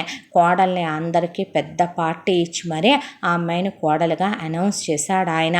ఆ తర్వాత చాలామందిని అపాయింట్ చేసి నీలకి చదువు గురించి, డ్రెస్సింగ్ గురించి, ఫోన్లు వాడటం, ల్యాప్టాప్లు వాడటం, తెలివితేటలు, సిటీ కల్చరు, మన మనుషుల్లో ఉంటే ఎలా ఉంటారనేది మొత్తం నేర్పించడానికి అందరూ వచ్చి నీలకి నేర్పించేసరికి మధ్య మధ్యలో అర్జున్ ట్రిప్పులకి తీసుకెళ్ళటం, ప్రతి రాత్రి తొలి రాత్రిలాగా గడుపుతూ భార్యని ఒంటి మీద ఉన్న ప్రతి పుట్టుమచ్చకి 100 ముద్దులు పెడతానన్నాను గుర్తుందా అని ఆమెని దగ్గరికి తీసుకొని ఎంత నీతో క్లోజ్ అయినా ఎంత నీతో ఇంటిమేట్ అయినా తనివి తీరట్లేదే, ఏవో నా మనసులో అంత నిండిపోయావు నువ్వు అనేసరికి ఎంత ప్రేమించావా నువ్వు నన్ను అనేసరికి ఎంత ప్రేమించానో చెప్పటానికి మాటలు లేవు, వద్దులే చెప్పకు, ఇలాగే బాగుంది మన ప్రేమ అని ఆ అమ్మాయికి తినిపిస్తూ అడవికి తీసుకెళ్ళి వాళ్ళందరికీ తనిచ్చిన ప్రామిస్లన్నీ నెరవేర్చి ఆ అడవిలో కూడా వాళ్ళకున్న గుడిసెలో క్లోజ్ అయ్యి ఆ పౌర్ణమి రాత్రి ఆ సెలయేళ్లలో ఇద్దరు ఇంటిమేట్ అయ్యి అక్కడ క్లోజ్గా ఉండే పెళ్ళాన్ని తీసుకొచ్చి ఏది మిస్ అవ్వనివ్వకుండా చాలా బాగా చూసుకుంటూ మహేంద్ర సొంత కూతుర్లా చూసుకుంటూ సరదాగా ఆడుకుంటూ ఆడుతూ పాడుతూ ఆ అమ్మాయి ఆ ఇంట్లో తిరుగుతూ ఆ అమ్మాయిని ఒక్క మాట కూడా అర్జున్ కానీ మహేంద్ర కానీ అనరు. ఎందుకంటే దేవతలా ఉంటుంది ఆ అమ్మాయి ఆ ఇంట్లో. అలా 3 ఏళ్ళు గడిచిపోయినా పిల్లల్ని కనవా నాన్న అని ఆయనంటే ఇంకొక 4 ఏళ్ళు నాన్న అన్న ఆ తర్వాత ఇంకా చాలని పెంచదులేరా నీ ప్రేమ అని ఆయన నవ్విన తర్వాత పెళ్ళాం మారిందేమోనని అసైలం వాళ్ళకి ఫోన్ చేస్తే సైలెంట్గా ఉంటుందని చెప్పారనే పాటికి ఆయన వెనక్కి పిలిపించాడు. వెనక్కి పిలిపించిన తర్వాత వచ్చింది. వచ్చి రావటంతోనే అమ్మా అని నాకు అమ్మలేదమ్మా నువ్వే నాకు అమ్మవే, మామగారే నాకు నాన్న, రా అమ్మా అని నేల చేయి పట్టుకుంటే విదిలిచ్చి అలగాదానా లేబర్ దానా కులం లేనిదానా, గోత్రం లేనిదానా, ఎవడికి పుట్టావే, ఏ అమ్మకు పుట్టావే, ఏ అబ్బకు పుట్టావే, అసలు నీ అమ్మ నిన్ను ఎంతమందితో కులికి కందే, నీ అబ్బ ఎవడనే, నువ్వంటూ నా కొడుకు జీవితంలోకి ప్రవేశించిన తర్వాతే నా పుట్టింటి వాళ్ళు నాకు దూరం అయిపోయారు. నేను అది మర్చిపోతాననుకుంటున్నావా? నా ఆజన్మ శత్రువ్వే నువ్వు, అది ఎప్పటికీ మర్చిపోను. అసలు ఈ నీతిమాలిన వెధవ, నీతిమాలిన కుక్క నా కడుపులో ఉండంగానే నేను అబార్షన్ చేయించుకోకుండా ఇదిగో ఈ దరిద్రుడు నాకు కొడుకు కావాలి, వారసుడు కావాలి అన్నాడని మోసాను, కన్నాను. కన్న తరువాత వీడు నా తమ్ముడు కూతుర్ని పెళ్లి చేసుకొని అంటం వల్లే వాడు అప్పటి వరకు నా మేనల్లుడు ఆస్తే, నా ఆస్తే అనుభవిస్తే తప్పేంటి నా పుట్టింటోళ్ళు? అక్కడ దాకా వస్తే నాకు ఆ దేవుడి కన్నా, నా మొగుడి కన్నా, నా అమ్మ నాన్నల కన్నా, నాకన్నా, నేను కన్నా, వీడికన్నా, నా అత్తమామల కన్నా నా తమ్ముడు ఫ్యామిలీ అంటేనే ఇష్టం. పోయారంట వీడమ్మ బాబు, ఏమన్నా వయసులో ఉన్న వాళ్ళని పంపాడా నా తమ్ముడు? వయసు అయిపోయిన ఒగ్గులు, వాడు పంపినా పోతారు, పంపకపోయినా పోతారు. అంత మాత్రం చేత గోత్రం లేని, కులం లేని, ఎవడికి పుట్టావో తెలియని నువ్వు, గంటకి రోజుకి ఒళ్ళమ్ముకునే నువ్వు 3 ఏళ్లుగా వీడితో కులికి ఇస్తున్నావుగా సుఖాన్ని. ఎంత కావాలో చెప్పవే, పారేస్తాను. ఇప్పుడైనా వెళ్ళి నా తమ్ముడు ఫ్యామిలీని జైలు నుంచి రిలీజ్ చేయించి తెచ్చుకుంటాను. నా మేనగోడలనిచ్చి వీడికి పెళ్లి చేస్తాను. వాళ్ళకు పుట్టే వాళ్ళని వారసులుగా ప్రకటిస్తాను. నువ్వెప్పటికీ ఇంటికి కోడలివి కాదు, అమ్మ. ఎలా అయ్యానే నేను నీకు అమ్మని? నేనేమైనా నిన్ను కన్నానా, లేకపోతే నువ్వేమైనా నా తమ్ముడికి పుట్టావా అని ఆ అమ్మాయిని లాగి చెంప మీద కొట్టి ఆశీర్వాదం తీసుకునే అమ్మాయిని కాలుతో తన్నేసింది. వెళ్ళి నేల కింద పడేపాటికి అర్జున్ చెయ్యెత్తాడు కొట్టడానికి. అయితే నేల వెనక్కి లాగేసింది. నేనే వెళ్ళిపోతానులే అమ్మా, దరిద్రం వదిలిపోద్ది, వెళ్ళిపో, పీడా పోద్ది. నువ్వున్నా నా కింద నువ్వు ఉండలేవు, నేను నిన్ను ఉంచను. గ్యాస్ సిలిండర్లే పేలొచ్చు, అక్రమ సంబంధాలే జరిగిపోవచ్చు, నీ బతుకు మీడియాలకే ఎక్కొచ్చు, గ్యాంగ్ రేపులే జరగవచ్చు, యాక్సిడెంట్లే అవ్వచ్చు, నువ్వు ఉరేసుకునే పోవచ్చు, విషం తాగే పోవచ్చు. ఎలాగైనా సరే నీ శవం ఎక్కడ తేలుద్దో తెలియక నీ అడవిలోనే తేలొచ్చు. ఎందుకే నీ బతుక్కి అనవసరంగా ఇవన్నీ అని రెచ్చిపోయి మాట్లాడుతున్న పెళ్ళాన్ని చూశాడు ఆయన. పెళ్ళాంలో ఆయనకి 1000 తలల పాము కన్నా కూడా ప్రమాదకరమైన కాలకూట విషాన్ని కక్కే సర్పం కనిపించింది. ఏం మాట్లాడలేదు. వారం రోజులు టైం ఇచ్చాడు. ఆ వారంలో ఆవిడ మారిందే లేదో. ఆ అమ్మాయిని నరకాలు పెడుతూనే ఉంది, కొడుతూనే ఉంది, తిడుతూనే ఉంది. ఇక ఆ వారం తర్వాత ఒక వ్యాన్ వచ్చింది. ఆ వ్యాను ఏంటిది, మళ్ళీ అసైలంకు పంపిద్దాం అనుకుంటున్నావా? నీలా నేను భయపడతాననుకుంటున్నావా? లేదే అని కుక్కని కూడా ఇంకా అంత ఘోరంగా కొట్టరేమో, అంతకన్నా ఘోరంగా కొట్టి ఎముకలు విరిచేసి ఆయన కళ్ళెదురుగానే గుండు కొట్టి విధవరాల్ని చేసి ఆ తర్వాత నేను ఒప్పుకోను, నేను ఊరుకోను అంటంటే మఠం వాళ్ళ డ్రెస్ వేసేసి మఠం వాళ్ళు తీసుకెళ్ళిపోతుంటే సింగిల్ చెక్ పేమెంట్, ఇది బతుకున్నంతకాలం బయటికి రాకూడదు, ఇది కర్ణ కఠోరమైనటువంటి మానవ జాతిలో పుట్టినటువంటి రాక్షస స్త్రీ, ఇది దుర్మార్గురాలు, దీన్ని మీరు ఇలాంటి దానవుల్ని ఎలా ట్రీట్ చేస్తారో అలాగే ట్రీట్ చేసి ఇది పోయిన రోజు కూడా మాకు కబురు పెట్టక్కర్లేదని అప్పచెప్పేశాడు ఆయన. వాళ్ళు తీసుకెళ్ళి అక్కడ పొద్దున్నే లేపటం, చన్నీళ్ళ స్నానాలు, యోగాలు, నేను అలిమిగాను, నేను చేయను, నేను అక్కడ మొలకలు దుంపలు అవి తినను నేను అని వాళ్ళకి ఎదురు తిరిగిపోతే జస్ట్ వాళ్ళు నాలిక్కి సోలాలు గుచ్చడం, చేతుల్లో కర్పూరాలు వెలిగించడం, మోకాళ్ళ ప్రదక్షిణలో, అంగ ప్రదక్షిణలో, మొత్తానికి ఆ ఉన్నటువంటి కోపం అనే గుణం ఏదైతే పోయి సాత్వికం అనే గుణం ఎలాగైతే రావాలో దానికి తగినట్టుగా నిప్పులు తొక్కించటం, రోజంతా ఎర్రటి ఎండలో ఉంచటం, ఆ తర్వాత మేకుల మీద నడిపించటం, మనుషులు అహం అనేది అలా తగ్గాలని వాళ్ళు ట్రీట్మెంట్లు ఇచ్చి ఇచ్చి ఇచ్చి ఇచ్చి ఇచ్చి వాళ్ళు అలిసిపోయారు తప్ప మరొక 5 ఏళ్లకు కూడా వెంకమ్మ గారు మారిందేమీ లేదు. ఇక అహంకారంతో అలా విర్రవీగిపోయే వాళ్ళకి ఆఖరి శిక్ష ఒక్కటేనని చెప్పి వాళ్ళు చెట్టుకు కట్టేసి నూనెలు పోసే ఈ రాత్రికి సజీవ దహనం అన్నప్పుడు వెళ్ళి ఆ స్వామీజీ కాళ్ళ మీద పడిపోయిన తర్వాత వెళ్ళి ఉన్న మాతలందరిలో కూడా ఒక మాతలా ఉండమ్మా నువ్వని చెప్పి పంపించేసరికి పొద్దున్నే లేవటం, ఆ గుండె మీద 2 చెంబులు చన్నీళ్ళు పోసుకోవటం, యోగా చేసుకోవటం, వాళ్ళు ఇచ్చినటువంటి ఆ దుంపలు వేర్లు తినటం, మూసుకొని అక్కడ జపం చేసుకుంటా కూర్చోవటం, వదిలేసిన మొగుడిని కొడుకుని కటికి తిట్లు మనసులోనే తిట్టుకోవటం పైకి తెలియకుండా అలా రోజులు గడిపేస్తూ కుక్క జీవితాన్ని అలా గడుపుతుంటే ఆయనే బావమరిది ఫ్యామిలీనే ముందు లాయర్ గారిని రిలీజ్ చేయించమని చెప్పి బయటకు వచ్చిన తర్వాత ఏ అసైలంలో ఆయన వేశారో అదే అసైలంలో లైఫ్ టైం బయటికి రాకుండా వేసేయించాడు ఆయన. ఆ తర్వాత ఎందుకు డాడీ అంటే రణశేషం రుణశేషం వ్రణశేషం శత్రుశేషం ఉండకూడదమ్మా, అవి బయట తిరిగినా ప్రమాదమే, జైలు ఎన్నాళ్ళు ఉంచుద్రా, మహా ఇంకో 10 ఏళ్ళకైనా బయటకు వదిలేకైనా ప్రమాదమే, వాళ్ళు అదేటూ బయటికి రాదు, వీళ్ళు రాకూడదు, పుట్టింటి మీద దానికి ఎంత వల్లమాలని ప్రేమ ఉందో మన ఆస్తి మీద వాడి కన్ను అంత బలంగానే ఉంది అన్న తర్వాత పెళ్ళైన 10 ఏళ్ళకి నీల గర్భవతి అయింది. ఆ తర్వాత ఫస్ట్ ఒక బాబు, తర్వాత మరొక బాబు పుట్టారు. చక్కగా ఆ పిల్లల్ని చూసుకుంటూ ఆఫీస్కి వెళ్ళొస్తూ ఒకవైపున ఆయన చక్కగా ఇల్లు మామగారు పిల్లలు సంతోషంగా భర్తతో గడుపుతూ నీల మధ్య మధ్యలో అడవికి పిల్లల్ని కూడా తీసుకెళ్తూ ఆయన వెళ్ళొస్తూ సంతోషంగా ఆనందంగా వాళ్ళ జీవితం అలా గడిచిపోతోంది. బాగుందిరా నీ కుటుంబం అంటే, ఏ నాన్న నేను నా అడవి పిల్ల బాల అని నవ్విస్తూ ఉండేవాడు. ఇలా ఈ కథ కంచికి చేరింది. ఇంతటితో ఈ కథ సమాప్తం. మళ్ళీ మరొక మంచి కథతో కలుసుకుందాం. తప్పకుండా మన ఛానల్ని లైక్ చేయండి, షేర్ చేయండి, సబ్స్క్రైబ్ చేయండి, బెల్ ఐకాన్ క్లిక్ చేసి ఆల్ అనే బటన్ని ప్రెస్ చేయడం మర్చిపోకండి. ఈ కథను మనకు అందించిన కథ రచయిత్రి జి. ఆమ్ని శ్రీనివాస్ గారు. Thank you.